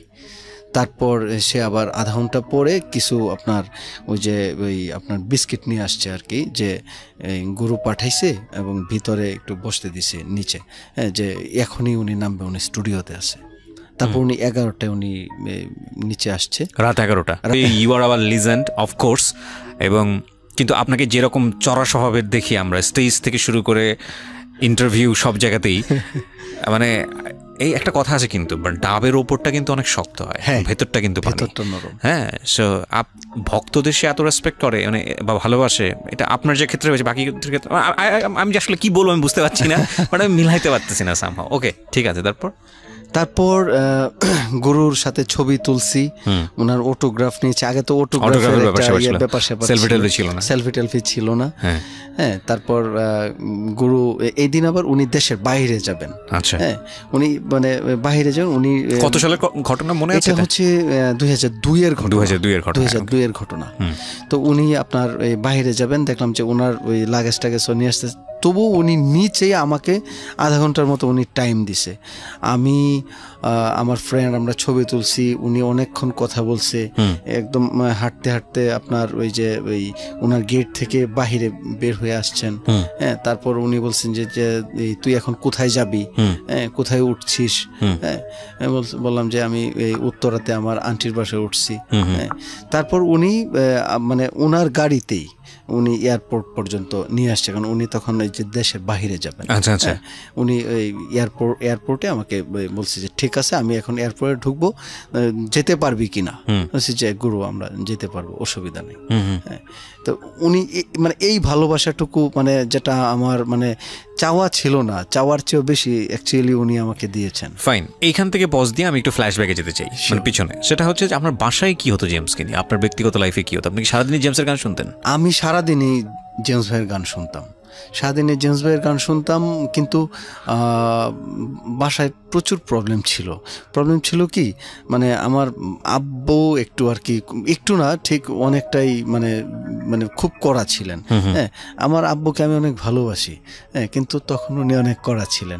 এখন আমার আব্বু আবার জেমস ভাইয়ের ফ্যান অনেক, বুঝছেন?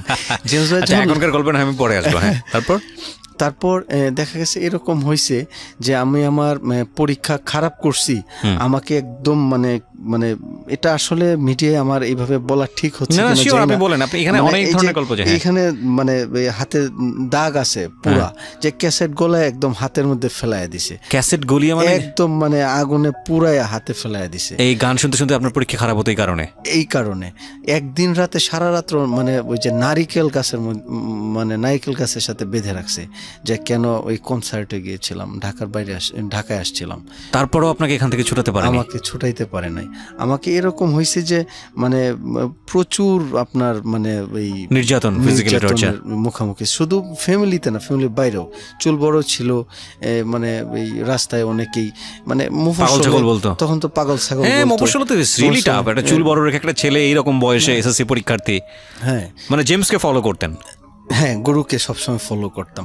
ওনার লাইফস্টাইল, যেমন আমার স্কুলের ড্রেস ছিল আপনার সাদা শার্ট কালো প্যান্ট, আমি আপনার ব্লু জিন্স আর সাদা পাঞ্জাবি পরতাম। প্রচুর টিচারের আপনার ব্যত্রাঘাত পাইছি, কিন্তু মানে আমি আমার আদর্শ বা বলেন যে গুরুর স্টাইল থেকে আমি এক চুলো নড়ি নাই। তো এইগুলো তো আপনি তখনও বোধহয় জেমসকে বলতে পারেননি, ফার্স্ট যখন আপনার দেখা, তখনও তো বলতে পারেন? না, কখনোই বলতে পারি না, এখনো বলতে পারি না, এখনো বলতে পারেন নাই। কিন্তু এখন অনেক কিছুই মানে জেমসের সঙ্গে ওনার যে আত্মিক সম্পর্কটা, সেটা অবাক করার মতো। আমরা সেটা সামনের দিকে গেলে বুঝতে পারবো, প্রিয় শ্রোতা। এবং আজকে এই গল্পটা একটু ডিফারেন্ট, এই কারণে ডিফারেন্ট কারণ আমি জানি যে আমরা যখন একটা মানুষকে পছন্দ করি, সেলিব্রিটিরা দূরের আকাশের তারার মতো হয়, তাদেরকে ছোঁয়া যায় না, ধরা যায় না।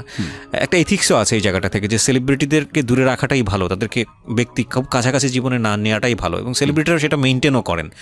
এবং অনেক সময় যেটা হয়, খুব কাছাকাছি গিয়ে দেখা যায় যে ওই সেলিব্রিটি ব্যাপারটা, ইমেজটা আর তখন আর থাকে না, তখন সেলিব্রিটিও কষ্ট পান, যিনি যান তিনিও কষ্ট পান।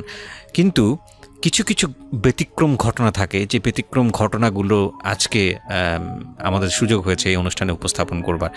প্রিন্স, আমরা যেখানটায় ছিলাম, আপনি বলছিলেন যে জেমসের সঙ্গে আপনার ফার্স্ট দেখা হলো, তো উত্তরাতে যাওয়ার পথে এয়ারপোর্টে আপনাদেরকে নামিয়ে দিল, তারপরে কি হলো? তারপর আমি আমার আন্টির বাসায় চলে যাই। এরপর আমি পরের দিন আমি আমার গ্রামের বাড়িতে আমি ব্যাক করি। এটা ছিল মানে গুরুর সাথে আমার প্রথম দেখা। মানে প্রথম দেখা তার আগে হয়েছে, এটা জাস্ট একদম মানে পার্সোনালি এইভাবে মানে ওনার সাথে পরিচয় হওয়া, ওনাকে কাছে পাওয়া, এটা ছিল আমার প্রথম। আরও আপনার কিছু ঘটনা আমি উল্লেখ করব, মানে ওনার জন্য যেটা হয়েছে। আমি আমার এরকম 2000 সনের ঘটনা, আমি 2000 সনে ফার্স্ট জানতে পারি যে ওনার বার্থডে হচ্ছে অক্টোবরের 2 তারিখ। আমি তখন থেকেই আমি ঘরোয়াভাবে ওনার বার্থডেটা আমি পালন করি, ঘরে একটু কেক টেক কাটি, ঘরের মধ্যে নিজের ঘরে আমার ফ্রেন্ডদেরকে নিয়ে আপনার একটু ওনার সম্পর্কে মানে আলোচনা করি, ওনার লাইফস্টাইল, তারপরে ওনার জন্য চেষ্টা করি একটু মসজিদে একটু দোয়া মাহফিলের আয়োজন বা নিজেরা দোয়া করি। এইগুলা জানতেন না, এইগুলা জানতেন না। তারপর আপনার উনি যখন 2000 সন থেকে ওনার বার্থডেটা আমি পালন করে আসতেছি ঘরোয়াভাবে, এবং 2000 সনে আমার থানা হচ্ছে হোসেনপুর, কিশোরগঞ্জ জেলা হোসেনপুর। এখানে একটা মেইন রোড, আমি এটার নামকরণ করেছি নিজ উদ্যোগে জেমস রুট, যেটা হচ্ছে মেইন একটা রুট, ঢাকার বাস চলে এই রুট দিয়ে। তো এই রুটের নামকরণ করেছি জেমস রুট। ছবি অনেক ছবি আছে এই রুটের।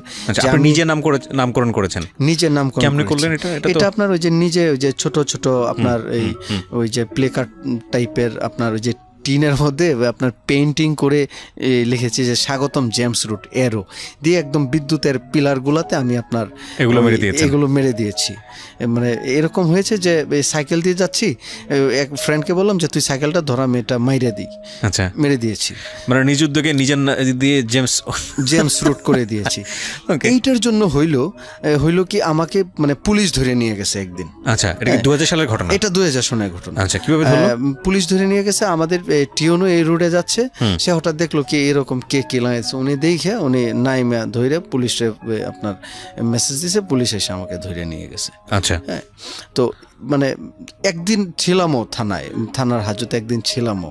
তো কি করলো, আমাকে বন্দি করলো একদিনের জন্য। ভালোবাসা তো আর বন্দি করতে পারে না। এখনো জেমস রোড নামে সবাই চিনে। আসলে এই কোন রোডটা এটা বলেন তো? এটা আমার হোসেনপুর উপজেলা, কিশোরগঞ্জ জেলা। কিশোরগঞ্জ জেলার হোসেনপুর উপজেলা।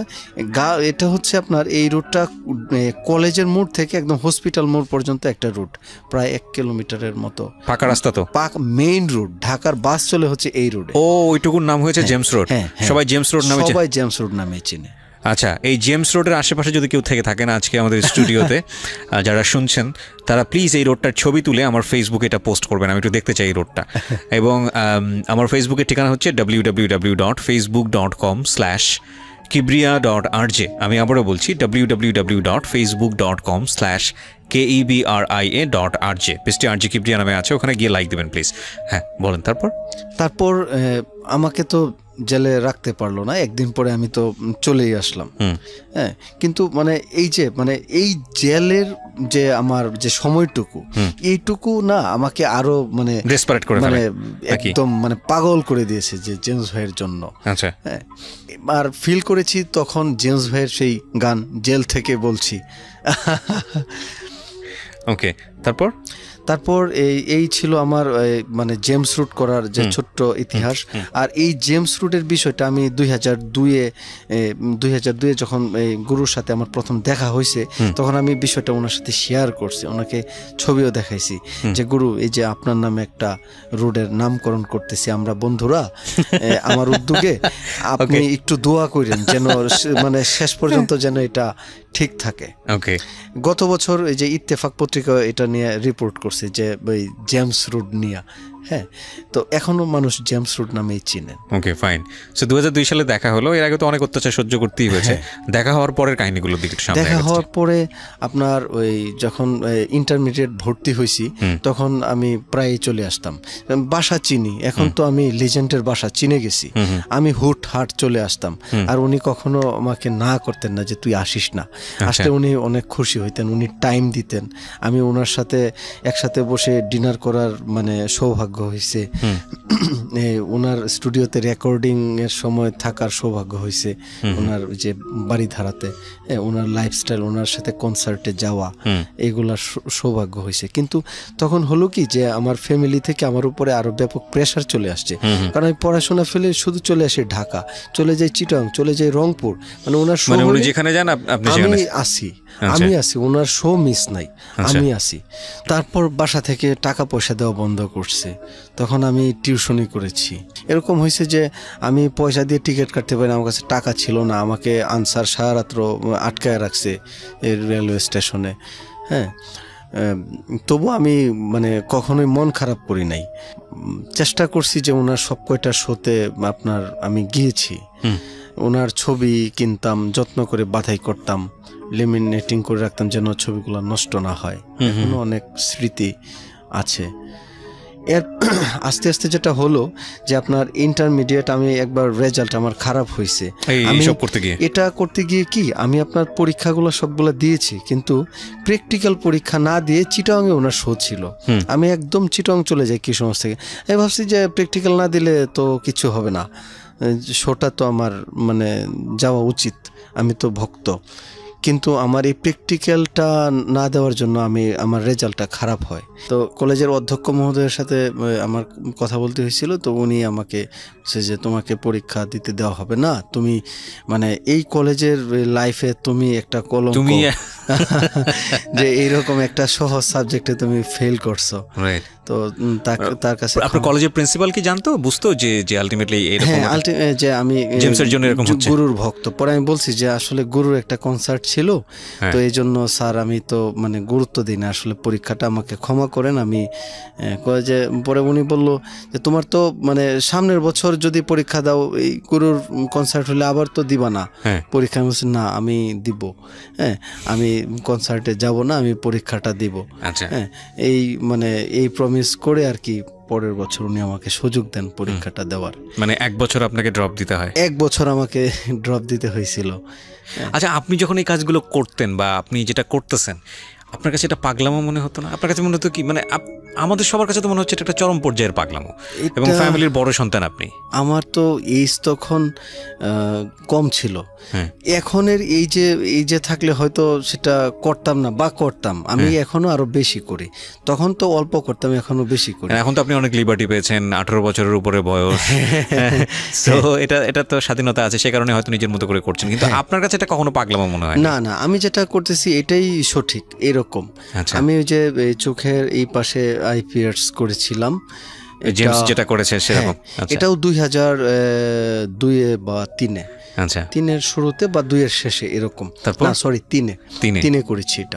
তো 3-এ করেছি, 3-এ মানে হঠাৎ পাগলা হওয়া একটা অ্যালবাম আসলো, ডুয়েট, গুরু একটা অ্যালবাম চলে আসলো। দেখলাম যে এখানে কি, ভাবলাম যে এটা মনে হয় প্রিন্টিং এর সমস্যা হয়েছে, যে ক্যাসেটের কাভার প্রিন্টিং এখানে কোনো দাগ লাগছে। আরেকটা কিনছি, না এটা তো একই অবস্থা। পরে ময়মনসিং চলে গেছি, যে কিশোরগঞ্জের যে ক্যাসেট দোকানে দেখি সেম দাগ, ওইখানে সেম দাগ। জিজ্ঞাসা করছে ভাই আসলে এই দাগটা কিসের? এইটা তো জেমস উনি বিদেশ থেকে আপনার একটু স্টাইল করে আসছেন, ঠিক আছে, এটা মানে নতুন, ওয়ার্ল্ডে নতুন, আমার তো এটা করতে হবে, বাংলাদেশে তো এটা করা যায় না, বাংলাদেশে তো এটা করা যায় না। এটা আমি গুরুর সাথেও শেয়ার করি নাই, ভাবলাম যে কোথায় করি। আমি 1-2 মাস ঘুরছি, যে এটা কেউ বুঝেই না এটা আসলে কি। এই ভ্রুটা ফুটা করে এখানে একটা রিং পরানো, আমাদের যারা লিসনার আছেন রেডিওতে তাদের সহজ করার জন্য বলছি, মানে জেমসের এটা কিন্তু খুবই পপুলার একটা স্টাইল, কিন্তু এটা খুব কঠিন, যে কেউ ফলো করা এটা খুব কঠিন, কারণ ভ্রুটাকে ফুটা করে ওখানে একটা রিং পরানো এখন বাংলাদেশে অহরহ পাড়ারগুলোতে হয়তো বা সম্ভব, কিন্তু সেই সময়টা তো সম্ভব ছিল না। তারপর আমি 2-3 মাস ট্রাই করার পরে আমি জেমস ভাইকে ফোন দিয়েছি যে গুরু আমি এই স্টাইলটা করতে চাই। আমি আসলে তখন এটা নামও জানা, কি স্টাইল করতে চাস তুই? যে গুরু আপনি যে চোখের এখানে একটা যে দোল টাইপের পড়েছেন, বলে কি যাহারে এগুলা করিস না, এগুলো তো আমি বিদেশ থেকে করে নিয়ে এসেছি, আমেরিকা থেকে করছি, এগুলো তো বাংলাদেশে নাই, এগুলা পাগলামি করিস না। তবু আমি করেছি। কোথায় করলাম? হসপিটালে করলাম। টাকা দিয়ে ওই যে যারা ওই যে কেটে গেলে সেলাই করে, ওই সুজ দিয়ে আমি অনেক রিকোয়েস্ট করে না, ঠিক আছে, কিন্তু যারা যে জব করে হসপিটালে সে না, আপনার কিছু বয় থাকে না, ওদেরকে দিয়ে আমি এটা করায় নিছি। কোনো ইনফেকশন হলে চোখের মতো একটা জায়গা, আমার অলরেডি বা চোখে আমি কম ভীষণ 20 বা 15% ভীষণ। এখন কি বলেন, এটার কারণে? আমি জানি না ঠিক, তবে এরপরেই আমি বুঝতে পারলাম যে ভীষণটা কমে গেছে। তো কখন ভীষণটা কমছে, একবার এটা করার মনে হয় 7-8 মাস পরে আমি। আচ্ছা, তাহলে একটা কাজ করি আমরা কিন্তু আপনার যখন গল্পটা শুনছিলাম অনেক রকমের হেডলাইন পেয়ে গেছি। ইউটিউবে হেডলাইন কি হতে পারে? যে ভিডিওটা হচ্ছে আমরা দিব ইউটিউবে। আচ্ছা, হেডলাইন কিরকম হতে পারে? যে জেমসের কারণে অন্ধ হয়ে গেলেন তার এক পাগল ভক্ত। না, সরি, এটা কখনোই না। আমি জাস্ট কিডিং, কারণ ইউটিউবে এরকম অসংখ্য পচা হেডলাইন আছে, ভিতরে আসলে কিছুই নাই এরকম কন্টেন্ট। আমি জাস্ট মজা করার জন্য বলতেছি, কিন্তু আমার মনে হয় এতে ওই বেশি কষ্ট পাবে। দেখেন মানে মানুষের ভালোবাসাটা কত মারাত্মক হতে পারে, কত ভয়াবহ হতে পারে। এবং এটা আমার যেটা মনে হয় যে ওর 2 চোখ যদি অন্ধ হয়ে যায় এবং ওটা যদি জেমসের জন্য দিয়ে দিতে হয়, ও সেই টাইপের পাগল ফ্যান। মাই গুডনেস, এটা অবশ্যই আমার। তারপর এই 7-8 মাস পরে হইল কি, আমি একটা কনসার্টে গিয়েছিলাম আপনার, এটা হচ্ছে ইয়াতে, ওই যে কি বলে কেরানীগঞ্জের এই দিকে। প্রিয় শ্রোতা, এইখান থেকে আমরা ফিরবো। এতটুকু পার্ট আপনি একেবারে আনএডিট অবস্থায় আপনি শুনতে পাচ্ছেন অনেরে। আমরা এই পার্টের একটা ভিডিও আমাদের ইউটিউব চ্যানেলে আপলোড করছি যে কে এই পাগল ভক্ত এবং এই পাগলামোর চূড়ান্ত কত বড় হতে পারে নিজের বাপের জমি বিক্রি করে জেমসের নামে কোনো কিছু করা। এবং সেই জায়গাগুলোতে আমরা আসতেছি, কেবল তো চোখে আছেন আপনি, আরও কত কি। এটা হয়তো বা ওকে নিয়ে অনেক রিপোর্টও হয়েছে, পত্রপত্রিকাতে অনেকে পড়েছেন, তাকে আজকে আপনারা সরাসরি শুনতে পাচ্ছেন আমাদের রেডিওতে। পাগলামোর চূড়ান্ত কাকে বলে। এবং ওকে যদি আপনারা দেখতে চান, আমরা একটা ভিডিও আপলোড করছি আমাদের ইউটিউব চ্যানেলে, প্লিজ কাম হিয়ার। আমাদের ইউটিউবের ঠিকানা হচ্ছে www.youtube.com/DFM904। আমি আবারও বলছি, youtube.com/DFM904। আমাদের চ্যানেলটিতে গিয়ে অবশ্যই সাবস্ক্রাইব করবেন, পাশাপাশি নোটিফিকেশন বাটনটি অন রাখবেন। আমরা একটা ভিডিও আপলোড করছি এক্ষুনি, আপনি চলে আসুন। জি বলুন। তারপর শীতের সময় আমি কনসার্টে আসছিলাম ঢাকায়, ওই যে কেরানীগঞ্জের এই পাশটাতে। জি, তখন আপনার ওই যে এই এক ভক্তের মানে আপনার ওই যে শালের ওই শাল লেগে আমার এটা কিন্তু একবার ছিঁড়ে গিয়েছিল। ওই পিয়ার্সিংটা ছিঁড়ে গিয়েছিল, পিয়ার্সিং একদম আমার ওই যে আপনার স্কিন মাংস সহ উঠে গেছিল, ওটা হারিয়ে ফেলছি তখন। আর এই রকম মানে ভ্রুটার এমন অবস্থা যখন নতুন করে করার সুযোগ নেই। তারপরে নতুন করে আবারও করছি। এরপরে যখন এটা শুকাইলো, তখন আমি যে গ্রামের মহিলারা নাক কান ফুড়ায়, তাদেরকে দিয়ে একবার ট্রাই করছি এই ভ্রু আবার। একটা হচ্ছে নাক কান ফুটার, সেটা আলাদা হিসাব, কিন্তু ভ্রু মানে হচ্ছে যে ভ্রুর তো একদম নিচ দিয়ে নিয়ে উপর। ওরে বাবা, এটা প্রথম উনি করে সময় আপনার ওই সূচ ভেঙে গেছিল, তারপরে মোটা সূচ দিয়ে আবার করাইছি। মানে এটা আমার একটা ছিঁড়ে যাওয়ার পরে এখানে দাগ আছে, আপনি হয়তো দেখলে বুঝবেন। ও মাই গড, এটাও টিকে নাই, এটা আপনার ফোঁটা বন্ধ হয়ে গেছে। এরপরে বসুন্ধরা সিটি তখন নতুন আসছিলাম শপিং করতে, এসে দেখি যে আপনার এটা করাচ্ছে এখানে। ওকে, পরে এটা আপনার সুন্দর করে আপনার লাস্ট ওইখান থেকে করাইছিলাম, ছিল 2009 পর্যন্ত। ও জেমস কি এই স্টোরিটা জানে না? বোধহয় উনি দেখেছেন, কিন্তু আমি বলি নাই। বললে উনি আসলে হয়তো আমাকে বকাঝকা করবেন, যার জন্য জেমসের আজকের এই এপিসোডটা শোনা উচিত। এবং আমি জানি হয়তো জেমসের কাছে এপিসোডটা যাবে টুডে অর টুমোরো। জেমসের কাছাকাছি যারা আছেন তাদের আমি জানি জেমস অনেক ব্যস্ত।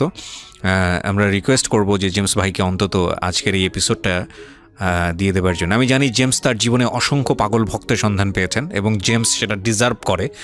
বাংলাদেশের আমি বলবো দ্য বিগেস্ট রক লিজেন্ড, এবং যাকে আমরা প্রাউডলি বলি যে হিজ ইন্টারন্যাশনাল, যেটা আপনি শুরুতেই বলছিলেন যে পুরো উপমহাদেশের মধ্যে যাকে এক নামে সবাই চেনেন, আমাদের অনেক গর্বের।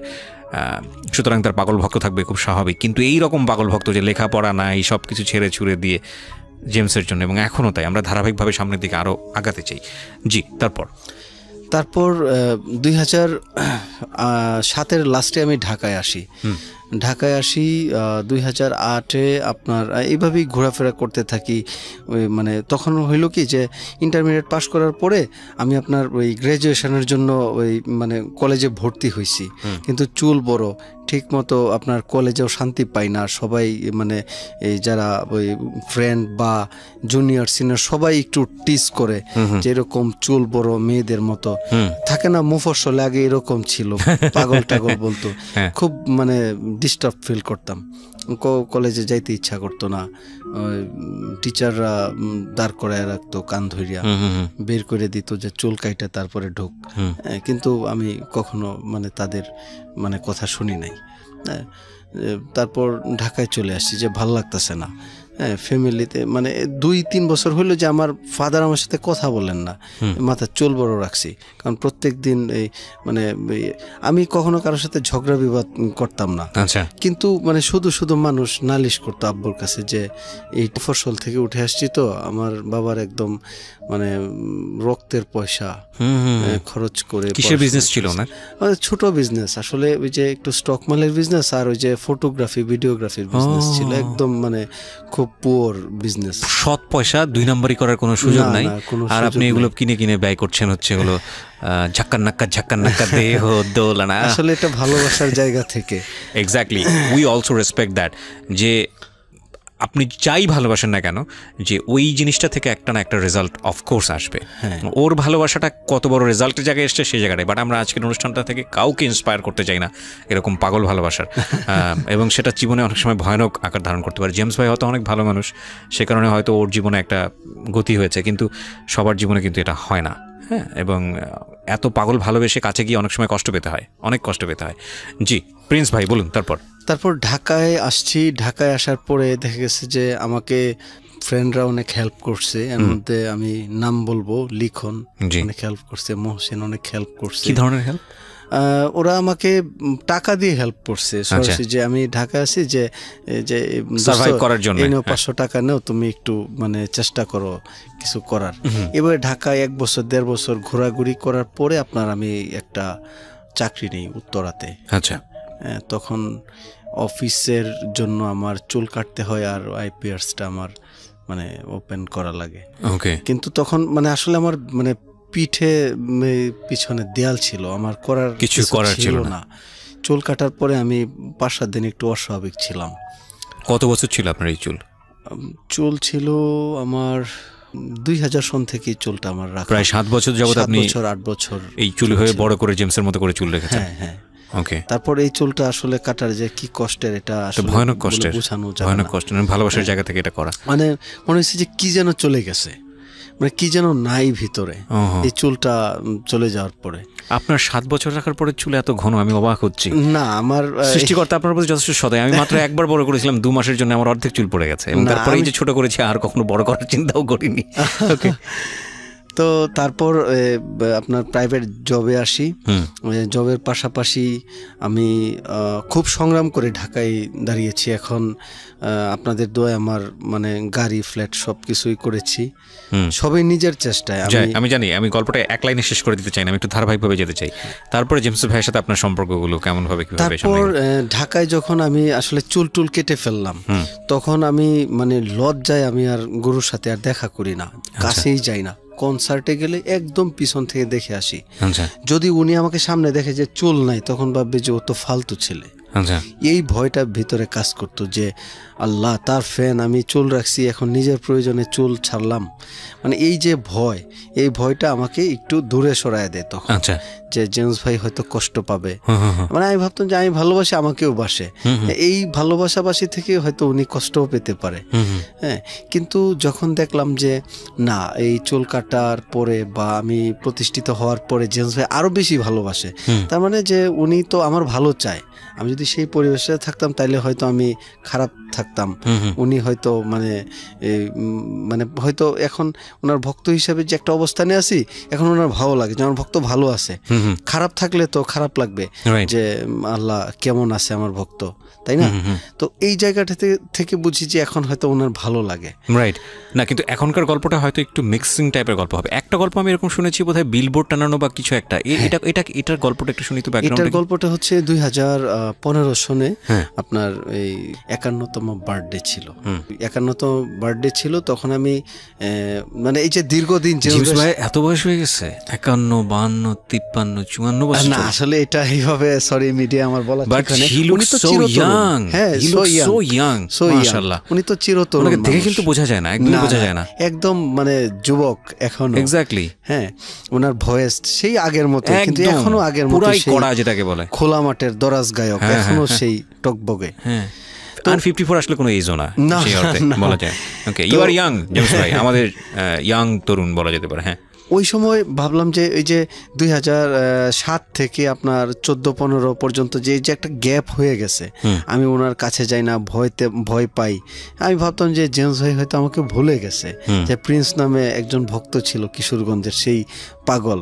তো আমি প্রায় 14 থেকে 15 পর্যন্ত আমি শুধু আপনার মানে ভাবছি, প্ল্যান করছেন যে কি করব যেন জেমস যেন চমক পায় যে প্রিন্স এখনো জীবিত। আমি এইরকম একটা টার্গেট নেটে সার্চ দিতাম যে এই আপনার ইন্টারন্যাশনালি সেলিব্রিটি যারা আছেন তাদের ফ্যানরা তাদের সেলিব্রিটির জন্য, তাদের প্রিয় মানুষের জন্য মানে কি লেটেস্ট মানে করছে, কি চমকপ্রদ করছে সারপ্রাইজ দেওয়ার মতো। আমি আপনার অনেক কিছুই পেয়েছি, কিন্তু মানে আমি ভাবলাম যে আমি জেমস ভাইকে শুভেচ্ছা জানাবো, বৃহৎ শুভেচ্ছা, যেটা মানে ওই কেউ কখনো পায় নাই। পায় আমাদের প্রাইম মিনিস্টার পান বা আদার্স পলিটিক্যাল লিডাররা পান, তাদের চাওয়া পাওয়ার একটা ইন্টারেস্ট থাকে যে আমি শুভেচ্ছা জানাইলাম, আমাকে মানে এই দলের সভাপতি করবে বা সেক্রেটারি করবে, এই টাইপের। বাট আমার তো মানে ওই চাওয়া পাওয়া নাই। আমার হচ্ছে কি যে জেমস ভাই হচ্ছে বাংলাদেশের, আমি আগেও একবার বলেছি, উনি বাংলাদেশের মা, বাংলা মিউজিকের মা, বাংলা মিউজিকের বাবা, এবং উনি বাংলা মিউজিকের বাংলাদেশ। আপনি আমার কথাটা হয়তো একটু ভাবলে বুঝবেন আমি কেন বলেছি। মা গান বাবা গান বাংলাদেশ গান, উনি তো সুপার ডুপার। ওই অর্থেই উনি বাংলা ব্যান্ড মিউজিকের মা বাবা এবং বাংলাদেশ উনি। তো উনার তো পাওয়া উচিত একটা সম্মান আমাদের ফ্যানদের পক্ষ থেকে, তাই না? আমাদেরকে তো অনেক দিয়েছেন, মানে যেভাবে আমাদেরকে মানে প্রেমে উৎসাহিত করেছেন, ওই রকম আমাদেরকে মানে সব, ওনার তো অনেক গান সব দিকে উৎসাহিত করেছেন।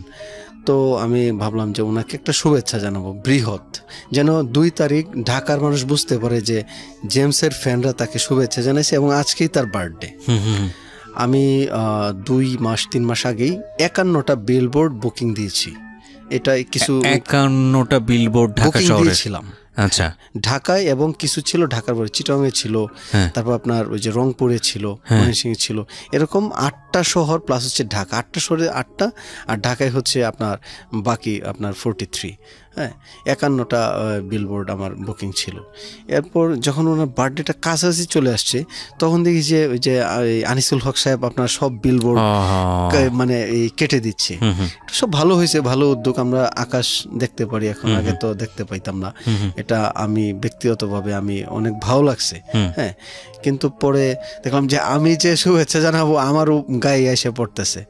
তখন মানে 12টা পর্যন্ত ছিল, 12টায়। পরে ভাবলাম যে যেহেতু আমার 51টা মিল হচ্ছে না, তো ঢাকার বাইরের গুলো আপাতত মানে অফ রাখি, ঢাকাতেই 12টা আমি করি, ভালো করিয়া করি। তারপর ঢাকাতে 12টা বিলবোর্ডে ওনাকে আমি শুভেচ্ছা জানাই। আচ্ছা, এই ডিজাইন হিসেবে কি লেখা ছিল? সব আমার হাতের ডিজাইন করা ছিল। আচ্ছা, লেখা ছিল যে 2 অক্টোবর শুভ জন্মদিন গুরু জেমস, বেঁচে থাকুন অন্তত 1 কোটি বছর। ওকে, নিচে ছোট্ট করে প্রিন্স মোহাম্মদ, কিশোরগঞ্জ। আচ্ছা, এতটুকুই, আর ওনার ছবি ছিল আর কি। ওকে, তো এই বিলবোর্ড টানানোর পরে কি গেল ঘটনা? কি এই বিলবোর্ড আপনার যখন 1 তারিখ সকালবেলায় প্রথম, আমি একটু বিষয় যোগ করি, 1 তারিখ জেমস ভাই আপনার চলে যাবে ফ্রান্সে, ওনার 2 তারিখ বার্থডের দিনে একটা শো আছে ফ্রান্সে। তো আমি ভাবলাম যে যেহেতু উনি চলে যাবে, তো 1 তারিখ আমি 2টা টানায় দিই ওনার আশেপাশে, যেন উনি অন্তত ওনার চোখে যদি পড়ে। তো এয়ারপোর্টের সামনে দিয়েছি একটা, আর হচ্ছে উনি তখন থাকতেন হচ্ছে বাড়িধারা DOHS। উনি তো এয়ারপোর্ট যাবেন, বের হবেন আপনার ওই যে শেওড়া বাস স্ট্যান্ড দিয়ে, ওইখানে দিয়েছি আমি এই পাশ ওই পাশ 2টা আপনার 2 পাশে একটা বিলবোর্ড দিয়েছি। 1 তারিখ সকালবেলায় টানায় দিয়েছি। এরপর আপনার যেটা হইল, ঘন্টা খানিক পরেই প্রথম আলো থেকে ফোন আসছে আমার এখানে যে আপনি প্রিন্স মোহাম্মদ। তারপর ওনাকে আমি 10 মিনিট ইন্টারভিউ দিলাম। তারপর আপনার আরো আধা ঘন্টা পরে অনলাইনে চলে আসছে। ওকে, সো ইট গোস ভাইরাল রীতিমতো, একদম মানে হিউজ। দেন আপনার সব মিডিয়া থেকে ফোন আসতেছে সারা দিন। 1 তারিখে আমি পাগল প্রায়, আপনার সব পত্রিকা। বাট আপনি যার জন্য করলেন তার কি অবস্থা? উনি তো জানতে পারছেন, উনি অনেক খুশি, উনি দেখেও গেছেন। এই যে গুলশান 2-এ লাগিয়েছিলাম, গুলশান 1-এ লাগিয়েছিলাম, শাহবাগ নীলক্ষেত, ঢাকা। এই কস্টিং কিরকম ছিল? এটা 2.5 লাখ টাকার কিছু উপরে ছিল। 2.5 লাখ টাকার কিছু উপরে ছিল একদিনের জন্য ভাড়া ছিল। আচ্ছা। আর এটা ছিল 3 দিনের জন্য ভাড়া এগুলা, কারণ তখন বিলবোর্ড কেটে দিচ্ছে, প্রাইম লোকেশন, রেন্ট বেশি। আর কিন্তু আপনার তো টার্গেট ছিল 51টা, ওটার জন্য আপনার বাজেট কত ছিল? আমার বাজেট ছিল 20 লাখের মতো। পিন পতন নীরবতা আমাদের অনুষ্ঠানে। আমি ভালোবাসি জেমস ভাইকে। আমি জানি 20 লাখ টাকা আপনার জন্য তার জন্য কিছুই না, বাট আমরা আমাদের জায়গা থেকে হিসাব করব, সেই জন্যই নীরবতা। 20 লাখ টাকা কেন লিখবে না সেটা বড় কথা না, কিন্তু আমি বরং আপনার জায়গাটাকেই বড় করে দেখতে চাচ্ছি। মিডিয়া আজকাল খবর খোঁজে, মিডিয়ার সামনে যদি এরকম খবর থাকে সেটা তো মিডিয়া গ্র্যাব করবে, এখানে মিডিয়ার ক্রেডিট নাই। কিন্তু আমার কাছে যেটা মনে হয় যে একটা মানুষ কি পরিমাণ রেসপেক্ট বা ভালোবাসা পেলে এই ধরনের পাগল মানুষের সান্নিধ্য পেতে পারে। Wow, amazing amazing. জেমসের কাছে আপনি কেমন আমি জানি না, বাট আমাদের জায়গা থেকে শোনার পরে মনে হচ্ছে যে, এবং তবে আমি এটা বিশ্বাস করি যে আপনি যদি সামর্থ্য থাকতো আপনি আরও বেশি কিছু করতেন। আমি সামর্থ্য থাকলে আরও অনেক বেশি করতাম। আমার মানে যতটুকু আমার সামর্থ্য আল্লাহ পাক আমাকে দিয়েছেন, আমি চেষ্টা করি এর ভিতরে আমি আমার ভালোবাসার জায়গাটাও যেন একটু আমি মানে। ইন দ্য মিনটাইম আপনি কি বিয়ে শাদী করলেন? বিয়ে শাদী করে ফেললেন? আমি খুব রিসেন্টলি আমি বিয়ে করেছি। রিসেন্টলি বলতে 8 মাস 9 মাস হয়েছে। ও তার মানে জমি বিক্রি ঠিকরি ঘটনা আগে ঘটেছে? এইগুলো আগে ঘটেছে। আমার ওয়াইফও জানেন আমি গুরুর মানে পাগল ভক্ত। সে আমাকে অনেক ও খুব ভালো মেয়ে। ও আমাকে খুবই মানে অন্তত মানে গুরুর বিষয়টা সে আমাকে অনেক স্যাক্রিফাইস করেন এবং সে আমাকে মানে উৎসাহিত করে অনেক। সে ভালো। এখন কি মানে জেমসের সঙ্গে সম্পর্ক বা জেমসের হয়ে কোনো কাজ করা বা খুব কাছাকাছি থাকা এরকম, নাকি ভক্ত পর্যায়ে? আমি ভক্ত পর্যায়ে আছি আর ভক্ত পর্যায়ে থাকতে চাই। আমি কখনোই একসাথে কাজ বা কোনো কিছু, কোনো ফেভার চাওয়া কোনো কিছুই কখনো করেননি? না, বা চাই না। এটা ভালোবাসার জায়গা থেকেই। আচ্ছা। আমি আমার মতো বিজনেস করতেছি। আচ্ছা, কিসের বিজনেস আপনার? আমি আমার ইভেন্ট ম্যানেজমেন্ট বিজনেস আর হচ্ছে আপনার ডিজিটাল প্রিন্টের বিজনেস। জোস। গ্রামের বাড়িতে ডেইরি ফার্ম করতেছি। সাবাস। ওইখানেও আমার প্রিন্টিং বিজনেস দিয়েছি। আর উড ডিজাইনের ওই যে আপনার ফার্নিচার ডিজাইনের সিএনসি রাউটারের বিজনেস আছে। সাবাস। তার মানে বাবা তো হ্যাপি আপনাকে নিয়ে? একদম কমপ্লিটলি হ্যাপি, প্রাউড ফিল করেন। আমি নিজের পায়ে দাঁড়িয়েছি ঢাকায়। তাই তো। এবং আপনার লেখাপড়ার যে অবস্থা ছিল গতি প্রকৃতিহীন, সেখান থেকে এসে ঢাকায় নিজের পায়ে দাঁড়ানো, একটা আর্থিক সচ্ছলতা নিয়ে আসা, এবং এখন তো নাম ধামেরও অভাব নেই। আপনাকে তো মোটামুটি সেই অর্থে আপনি ওগুলো কখনো টার্গেট করে করেন না? আমি কখনোই না। আমি চাই না যে মানে আমি তো জেমস ভাইয়ের ফ্যান হয়ে থাকতে চাই সারা জীবন, যে ওনার জন্য আমাকে কেউ চিনুক বা আমি মানে এই ফেমাস হই, এটা আমার কখনোই কাম্য নয়। আমি শুধু একটা মেসেজ দিতে চাই যে মানে মানুষকে ভালোবাসে, বা একজন সুপারস্টারকে তার ফ্যান ভালোবাসে, যে একজন সুপারস্টার মানে জেমস ভাই তো অনেক আপনার স্ট্রাগল করে আজকের পর্যায়ে আসছে। তার তো এতটুকু মানে প্রাপ্য যে তার ফ্যান তো তার প্রাপ্য, তাই না? তো সেই দৃষ্টিকোণ থেকে আর কি আমি দেখি। আর আমি গুরুর আরও তো অনেক ভক্ত আছেন, তাদেরকে আমি এই মেসেজটাই দিতে চাই, ভালোবাসো আর দোয়া করো উনি যেন বেঁচে থাকেন আর উনি যেন ভালো থাকেন, এতটুকুই। আর তো কোনো কিছু আমাদের প্রয়োজন নাই। এক্স্যাক্টলি। আজকের অনুষ্ঠানটা খুব অল্প সময়েই শেষ হয়ে গেল বলবো না আমি, কারণ এরপরে আমাদের আরেকজন গেস্টকে আমরা ওয়েলকাম করব। আমাদের ঘন্টাখানেক সময় আমরা কাটিয়েছি আজকে এমন একজনের সঙ্গে যে যাকে নিয়ে আমাদের কিউরিওসিটির শেষ নাই, কারণ আপনাকে নিয়ে তো অনেক পত্রপত্রিকায় লেখা হয়েছে। অনেক পত্রপত্রিকা লেখা হয়েছে। এবং ওকে নিয়ে অনেকেই হয়তো বা জানেন, কিন্তু এরকম ওর যে কথাগুলো এত ইন ডিটেলে হয়তো বা আপনারা জানতেন না। এবং এই ভালোবাসাটা জেমসের পাওয়ার অনেকে হয়তো বা এভাবে রাস্তাঘাটে নেমে করতে পারবেন না, কিন্তু জেমসকে অনেকেই এরকমভাবে ভালোবাসেন বাংলাদেশে, এটা আমরা সবাই জানি। এবং আমরাও প্রিন্সের সাথে মানে গলায় মিলিয়ে বলতে চাই যে জেমস আমাদের শতায়ু হন, জেমস আরও অনেক ভালো মিউজিক আমাদেরকে উপহার দিক। এবং জেমসরা তো আসলে ক্ষণজন্মার, তাই না? বাংলাদেশে তো আরেকটা জেমস কবে নাগাদ হবে আমরা জানি না।